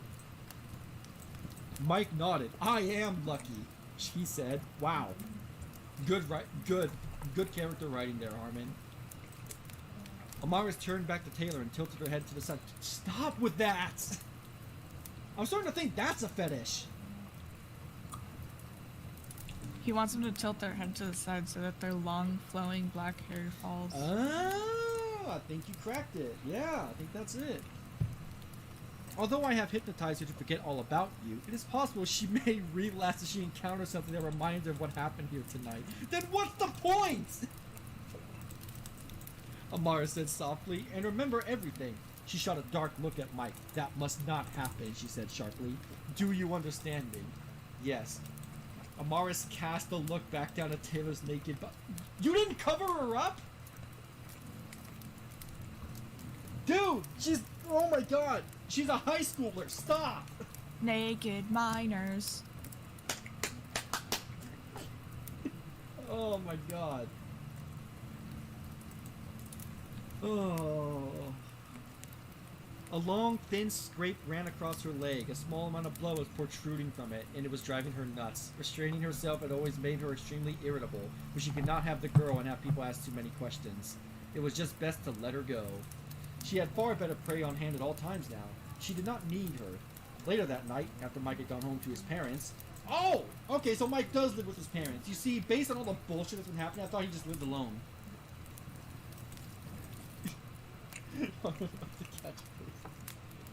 Oh my god. Okay. Fuck, I lost my position. Where were we? God. Let me take a drink real quick, because... How are we still on chapter 4? Hello, zombie fan. You're missing some fucking jailbait shit. I tell you what. So, to catch you up real quick, Mike's friend Taylor, who we couldn't tell was male or female because Harman kept fucking misgendering the person, so we finally got the information that she was female, was visited by the vampire, Bride of Dracula, and was given a fucking wolf amulet, to which we discovered this is fucking reverse Twilight. And now they had a fight where Amaris unveiled yet another power she has, fucking telekinesis, on top of being able to summon Mike from his dreams and sense other people. And now she's naked in her house, what is an apartment but is a house.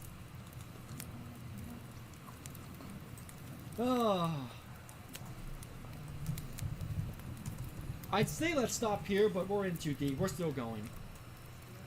She had far better prey on hand at all times now. She did not need her. Later that night, Mike had gone home to his parents. Amaris and Taylor walked home together in the darkness alone. Taylor sleepwalked beside Amaris, who kept a firm grip on her at all times. She better be dressed, I swear to goddamn Christ. Because you're just walking a fucking naked, prepubescent girl or teen on at the street. Like, oh. Jesus Christ. Who kept a firm grip on her at all times. Mara's not going to find her clothes. She had been forced to take some of her things and force them onto the sled. Okay, thank God. Jesus Christ. Jesus Excuse Christ. me. Hey, ladies, what are you doing out so like, oh no. Amara shot an evil look at the man who had spoken. He collapsed to the ground and oh my God. You can do that? You can just do that. Why didn't you just do that to Taylor? Dude, oh my God, Amaris' power level is just off the fucking chart. This is ridiculous. I'm having trouble believing that she can even, like anyone stand a fucking chance against her with all this bullshit she has. She turned her head back to the front of the sidewalk and continued walking, Taylor in tow. She lived quite a ways from Amaris, whereas Amaris lived in a relatively well-off neighborhood. Taylor lived in near...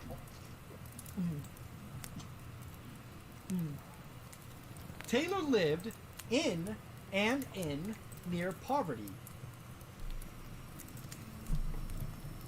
From what we can tell, zombie, yes, she has no limits. Your father is out drinking and trying to sleep with women half his age, Amaris commented as they approached the front door. You need not worry about him being home tonight. Uh-oh. Taylor blinked. She was beginning to snap out of the hypnosis. Amaris had not made eye contact with her since they left the house. Amaris? Amaris stiffened. Yes? Why are you doing this? She whispered. You are a vampire preying on that, Mike. She was somewhat incoherent, but Amara had a general idea of what she was trying to say. So she was still fixated on that, was she? She had had so many things to cover during her hypnosis. She must have not have beaten it through her enough that she was not to talk about Mike anymore. You are a vampire, Taylor went on, and yet you love him? Amara stared at her. Love? She asked blankly. No, I'm giving him what he wants, and in return, I give him what he... No, I am giving him what he wants, and in return, I give him what he wants. He is mine, and I am his. Stage change! The next afternoon, oh thank God, he actually finally fucking denoted the actual scenery change. Amaris and Mike had found themselves sitting in Amaris' kitchen. Just say her kitchen, Jesus! Staring at each other. The mark of the wolves stamped on the table between them. Oh yeah, Taylor became a werewolf, by the way, in case you missed that. You have seen what the brides of Dracula are willing to do to get to me, Amara said quietly. They will use your friends and family as weapons against us. She leaned in closer. I cannot stress this enough, my love, she said. But you must distance yourself from them in order to protect them from our enemies. You must not speak to them anymore. Taylor, May, your parents. None of them must know what I am and what we are doing. Mike nodded as Amaris continued. You are precious to me, she said. Your blood is like the finest wine. She stroked the wine glass sitting on the table longingly. I am already feeling much stronger than I have in many, many years. I will not let you be taken from me. Zombie fan, how? Oh, yeah, so the Bride of Dracula just appeared to Taylor's house in, I assume on the second floor, out her window, gave her the amulet, and she was like, yeah, okay. Which allowed her to turn into a fucking werewolf at night.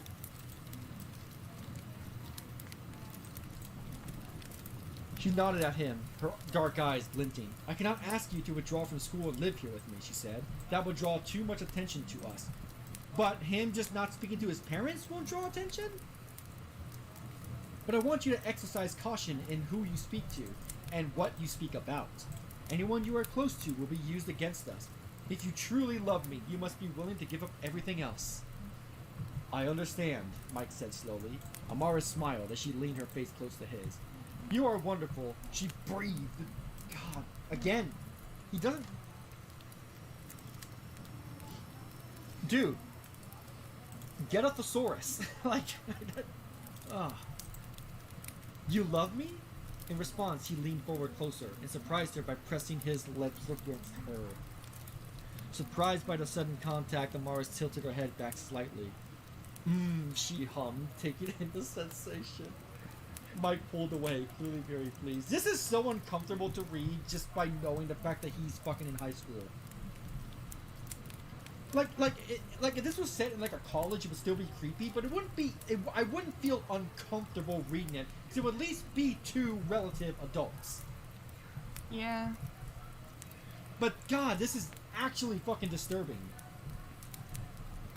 How do you feel? He asked her a little cautiously. Amara stared at him, trying to figure out what he was trying to get at. I am happy that you are happy, she said, smiling as she patted his arm. Oh, my love, you're such a wonderful kisser. Oh. Jesus Christ. He leaned in again, and Amaris obliged him. She allowed him to kiss her again, and his hand gently wrapped around her back. No. She wondered whether he was trying to instigate sex. She had teased him enough tonight, she thought. You must rest. Oh, thank God. Amaris told him gently, her hypnotic eyes meeting his. You must prepare for your new life tomorrow. Oh, we dodged a bullet there. Oh my God. We dodged a fucking bullet there, boys. Also, we're still on chapter 4, by the way. Yeah. These chapters are so haphazardly length. I don't understand.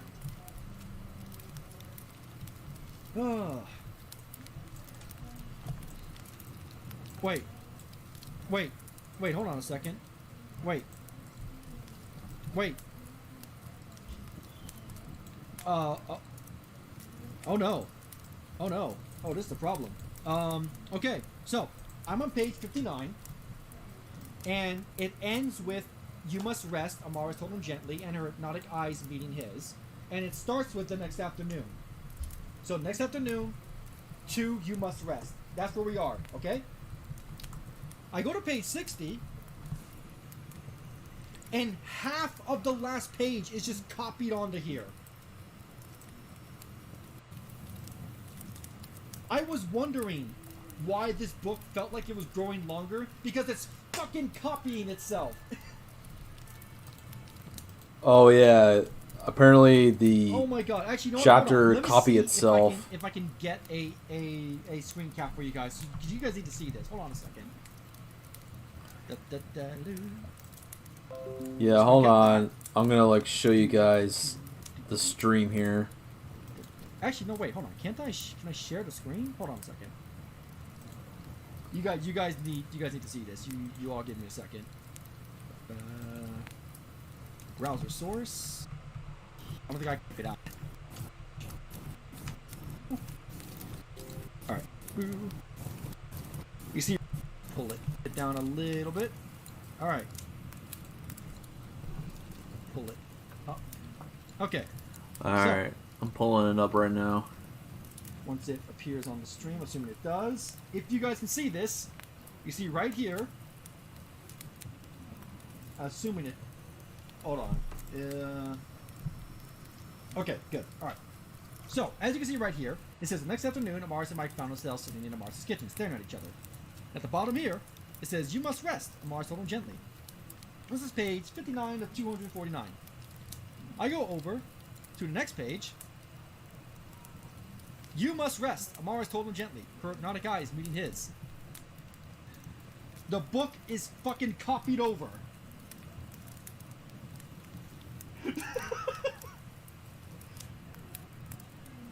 Amazing. What a good job, Harman. Oh man. You fucking nailed it. Oh my fucking god. Anyway, moving on. Once I find out where the fuck I can actually read. The mark of the wolf slid across the table into her hand. Alright, let me bring the game up now. She took and gently pressed it into his hand. Is this bitch gonna turn him into a werewolf? Come on, game. Don't fuck me up now. Scene change. The United States Department of Supernatural Defense was still very much a small, up-and-coming branch of the United States military. If that was true, you would not be afraid of them. You fucking... Oh my god, this world building is so shit. Oh my god. Traditionally, the United States has simply utilized traditional military tactics against the supernatural. Oh my god, it's like past year, lagging so much right now. For a specialized And branch WoW of the right military now. dedicated specifically to fighting powerful supernatural Hold on. threats. Supernatural had been feared and hated since the day man began to walk the earth. It would be no small task to integrate them. Who is talking right now? It would be no small task to integrate them into normal society. The more he began to understand their... Wait, who? The more he began to understand the various leaders and communities around the world of supernatural, the more he began to believe that a unity between them and normal folks can ever... Who's talking right now? This book is written in like the first person, always like... Oh my god. Or rather, Okay, why the person, fuck like, is it not who is showing talking World of right now? Warcraft? That's fucking weird. She's here. Glover? Who the fuck is Glover? Donald Glover? It doesn't matter anyway, as This long is as you can American Man? What's he hear, doing in here? you know, the Harman Smith book. It's fine by Oh. me. Hey, what's that over there? Is that the script? Get back here, you script. What are you doing over there? Yeah, fuck this. Oh my god. I'll play a different game. Glover thanked the woman on the phone before hanging up. One step at a time, he told himself.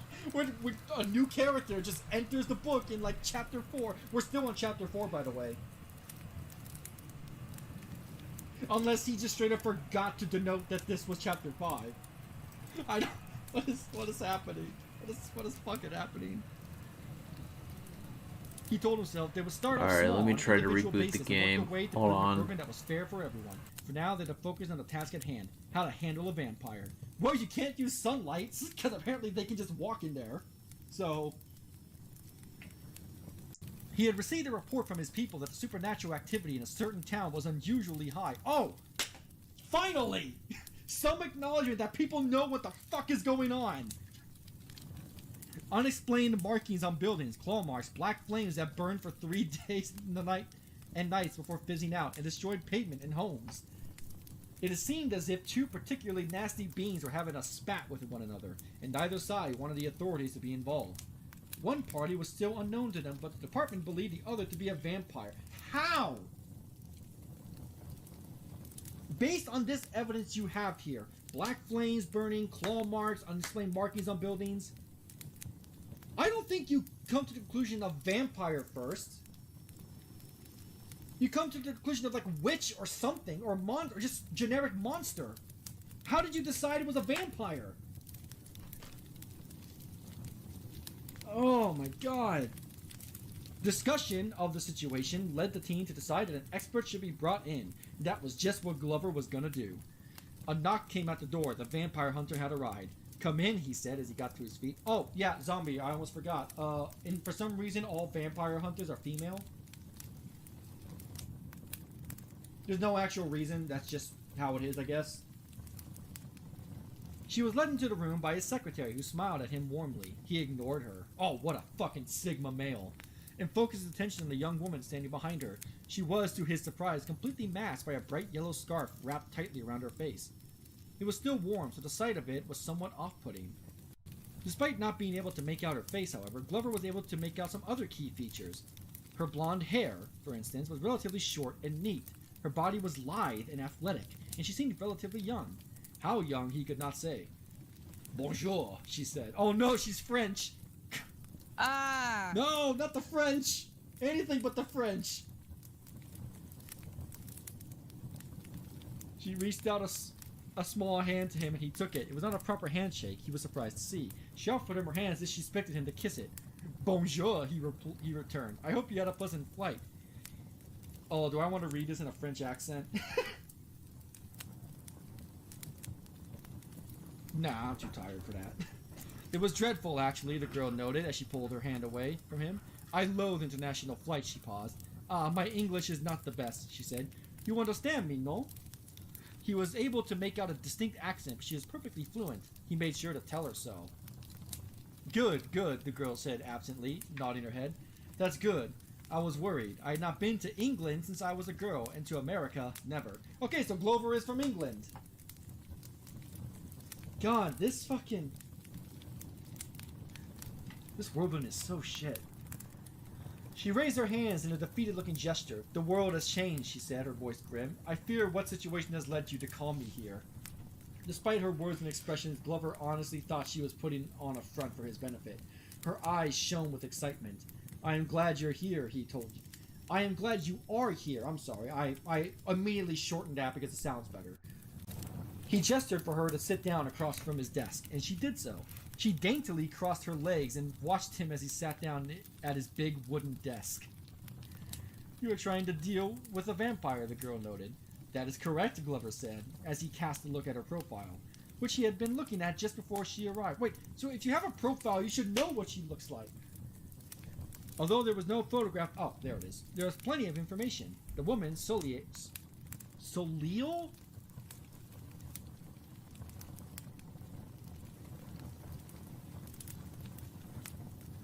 The woman, Soleil Blade, totally different from Sonya Blade, guys. I swear to God, I'm not trying to rip off fucking Mortal Kombat here. Blonde hair, dainty and lithe and athletic. I don't know. Came from a long line of vampire hunters that had a history of fighting some of the most powerful vampires in the world. It was said that one of the reasons Dracula chose to infiltrate England rather than France was to avoid having to deal with them. Bullshit! Do you know how, like, just taking, like, we know that, you said that the vampire novel, the original novel, was actually a manuscript detailing his actual events. In other words, everything that happens in that novel is real. That Dracula would not be afraid of vampire hunters. Fuck off. Very well, Solio said. What class of vampire is it? Glover looked up at her. Class? Solio bent her head, her fingers pressed against her forehead. Glover immediately knew he had asked a rather ignorant question, but he pressed on anyway. I am still adapting to learning about these things. Your expertise is invaluable. This seemed to placate her a little. She sat up a little straighter.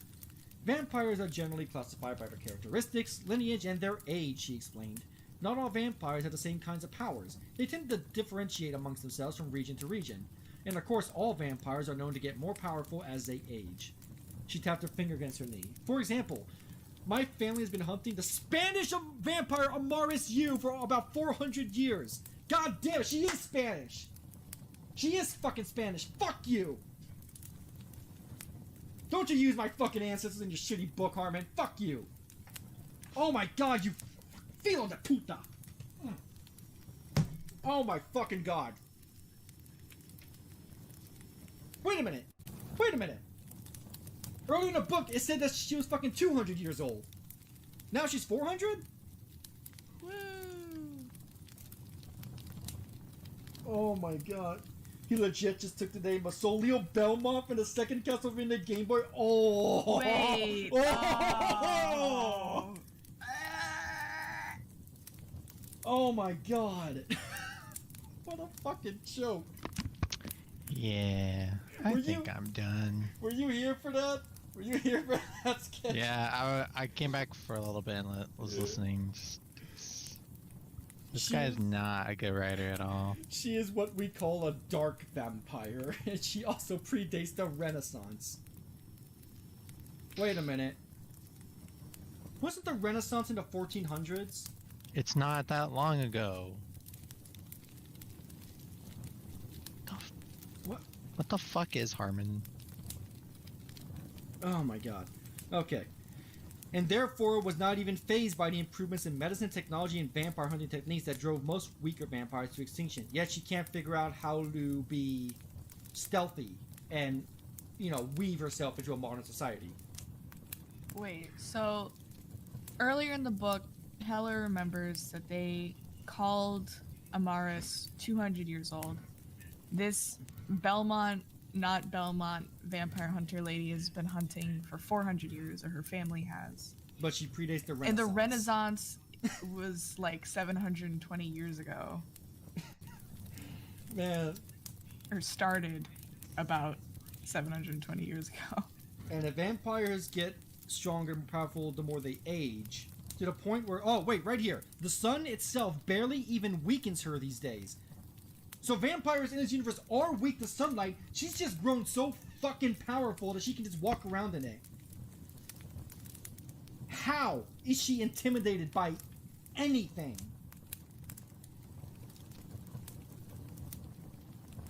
And like our antagonists aren't even that threatening from what we've heard so far. Oh my god. She paused. Of course, not all vampires are that powerful. Jesus Christ, I would hope not, she said. Even the brides of Dracula themselves, the current lords of the Noctis, not anywhere near that old and never stepped foot outside of Romania. In fact, I would say, generally speaking, vampires are pretty low threat to humans in the modern era. So why does she fear them? Why is she threatened by them? There goes the antagonist. There goes the, like, threat and the whole, like, tension of the plot that they were trying to make. Oh my god. Is she even a vampire anymore? No, I think she's just God. Like, at this point, this is ridiculous. This is... I was already saying I was saying earlier we need more information, but this is too much. No wonder he waited so long, because it's fucking awful. Glover smiled ruefully. If you know how to deal with them, he said gently. Solio met his eyes, thinking for a moment. Perhaps I do overestimate the effectiveness of a military against these things, she said. I will do everything in my power to find this vampire for you. She got to her feet. I will look into the situation for you, and provide advice on how to best to proceed in the future, she said. But I must tell you that I am not sure how long I can afford to do so. The Hunters Guild will likely want me back if something were to happen back home. Perhaps we can do something to help you if that comes to pass, Glover suggested. It would do my people a lot of good to learn from the best. Salil turned back to look at him. Perhaps, she said quietly, and then she was gone. Scene change! Amaris lazily leaned over the pool table, cue in hand, as she stared at the balls on the table hungrily. Each of you will go back where you belong, she hissed as she brought the cue back. Time to make her relatable, guys! Time to show that she's just like other girls! Oh, she likes pool, isn't that great? She loves billiards! Mike watched her amused as she poked the ball far too gently. It did not even hit the end of the table. It simply rolled a couple inches and stopped. Amara scowled at it. Fool, she breathed as she glared down. This is fucking cringe. As she glared down at it, I'd never tolerate disobedience. The ball began to jitter and shake, and soon was rolling around of its own accord. Mike thought it was time to step in. No cheating, Amaris, he reminded her. I can't do that, remember? Amaris pouted as the ball rolled to a stop. Mike stepped up to it and put it back where it had been lying before. Amaris scowled at him. It was way closer to 6-ball than that. Okay. Oh, okay. So you want the idea of a powerful being trying to deal with something as inane as billiards. But we know she's incredibly strong, so wouldn't you have it be that she overshoots it and it flies off the table, maybe through a wall or something?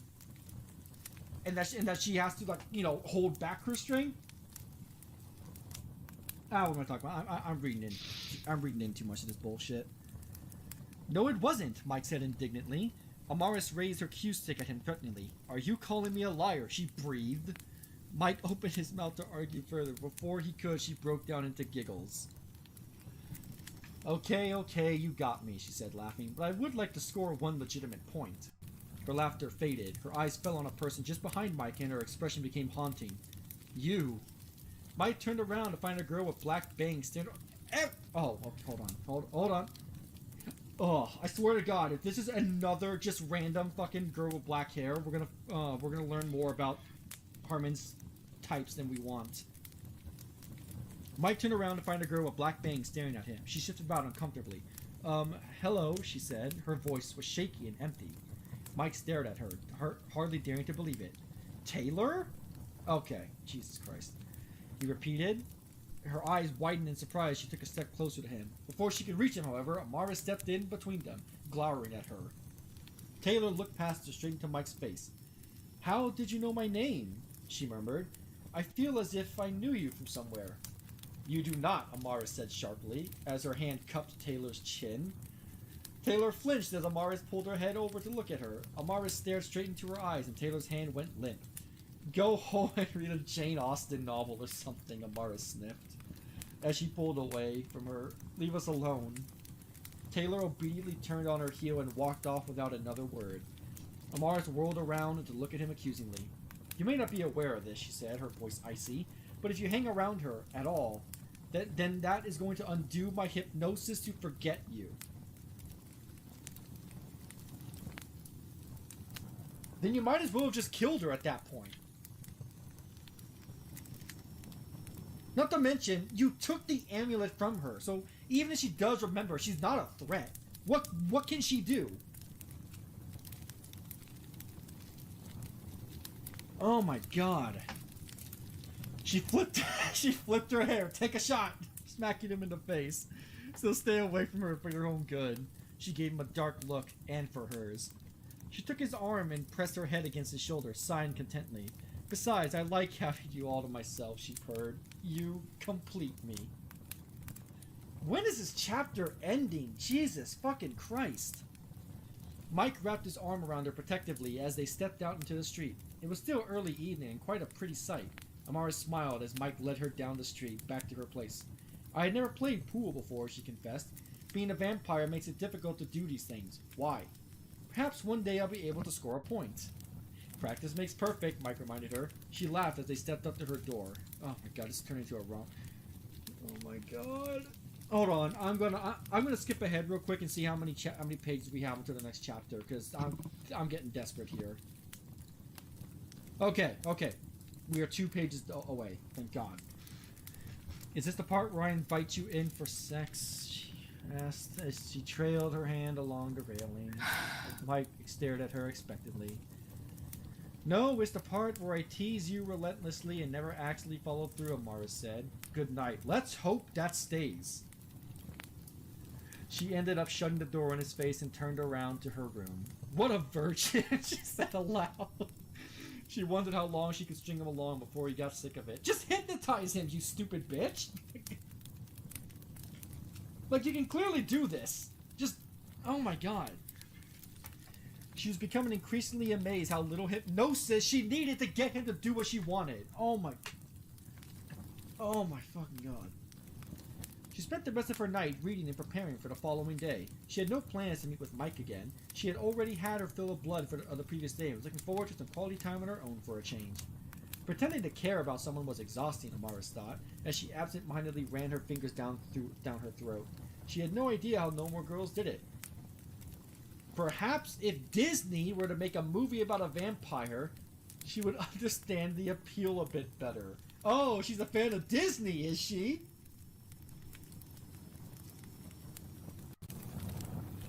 Oh. We found a vampire novel worse than Twilight? Yeah. Yeah, bar none.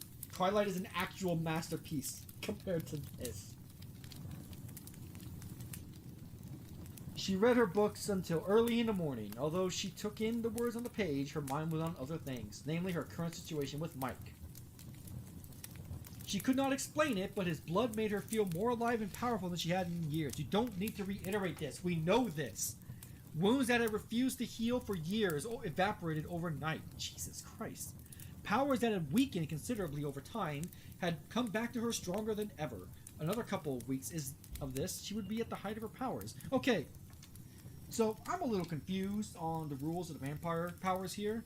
Because remember, they say vampires get stronger as they age. But they never state that blood is needed to keep them that way. But if blood is needed to keep powers at a certain level, then they don't just grow powerful with age. They just have the ability to grow to get more powerful with age. But blood is needed in order to facilitate that. Once again, she's trying to hide out, but also trying to retake the throne that she never had because she's just part of a fucking vampire coven. Why would she wait until? Why did she wait until Mike came along? It just doesn't make any sense to me, especially if she's been around for over at least 720 years. Oh, Jesus fucking Christ. That thought excited her, but it worried her too. If she were to lose Mike now, she would suddenly lose her unexpected trump card. She could not let anyone or anything take him from her. Not a werewolf, not another vampire, and certainly not death. Well, you might be able to stop the first two, Amaris, but I don't. Eventually, the third is going to take him, whether he likes it or not. He was hers and hers alone. Scene change. Soleil Blade stood at the highest point of the city, staring down at the lights below with a steely gaze. At this altitude, the wind was stronger than it would have been on the ground. Her scarf billowed behind her as she surveyed the surrounding area. America, she said to herself, the land of the free. Oh.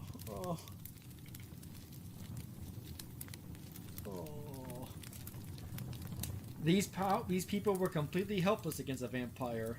They could not hope to defend themselves if it decided to come after them, no matter who the vampire was. She had tried to use what little... God, the book repeated itself again! Oh my god, dude! It did it again! So Leo Blade stood at the highest possible point of the city, at the start of the next page. You fucking moron! Okay, where the fuck did we leave off? Hold on. She tried to use what little... Oh, Jesus Christ, it even cut off mid-sentence. She had tried to use what little information the government had provided her to try and isolate a possible identity. You know the identity! Your family's been hunting her! What do you mean? A possible identity? You know! Oh my god! Oh my god, he does not... He doesn't pay attention to what he's writing. He just goes, and this happened, and this happened, and this happened. Jesus cocksucking Christ, dude.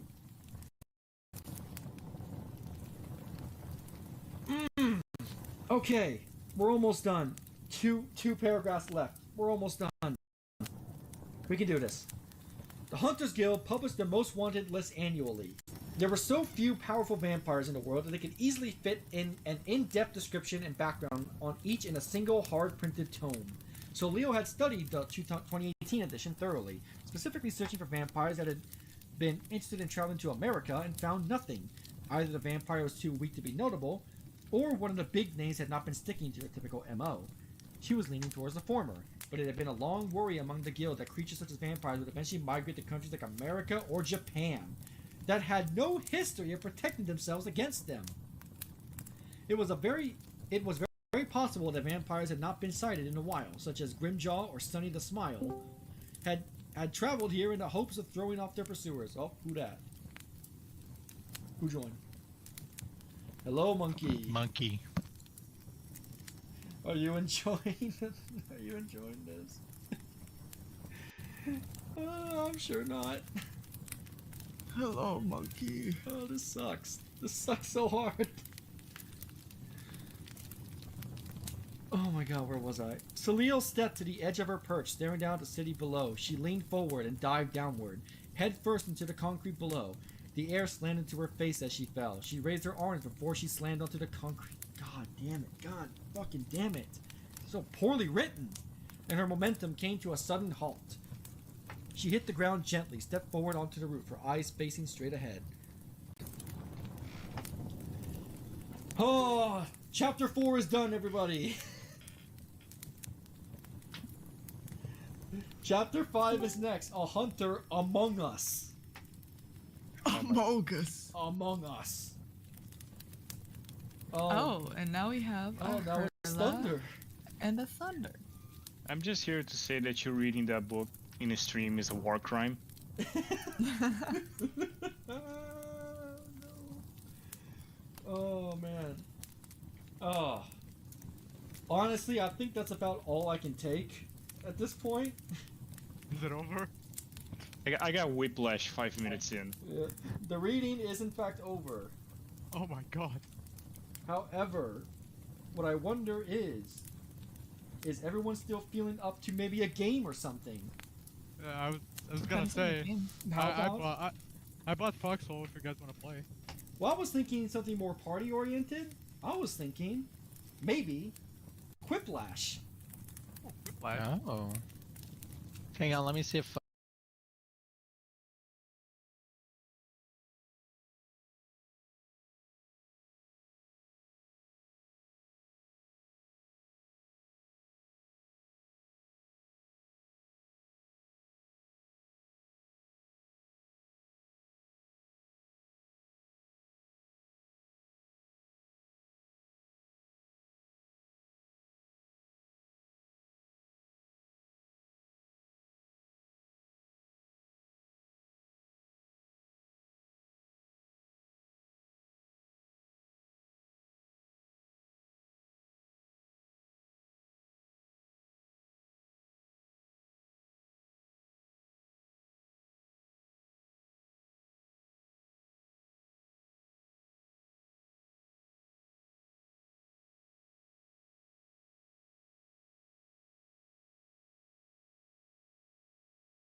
Wow, I guess that's the end of the stream here. I don't know what else to say. Other than that was interesting. Like, I guess the rest of the stream was the rest of the stream was, you know, the guy playing, you know, a different game, and there was like nothing else we can do here. I guess we can, like, you know, play some music while this is going on, or I could just end the stream here. I mean, it really depends. I know this stream's gonna be fucking boring for sure, so I'm probably gonna end it here. But thank you everybody for joining, and I will definitely see you all on my next stream. You guys take care. And have a good night.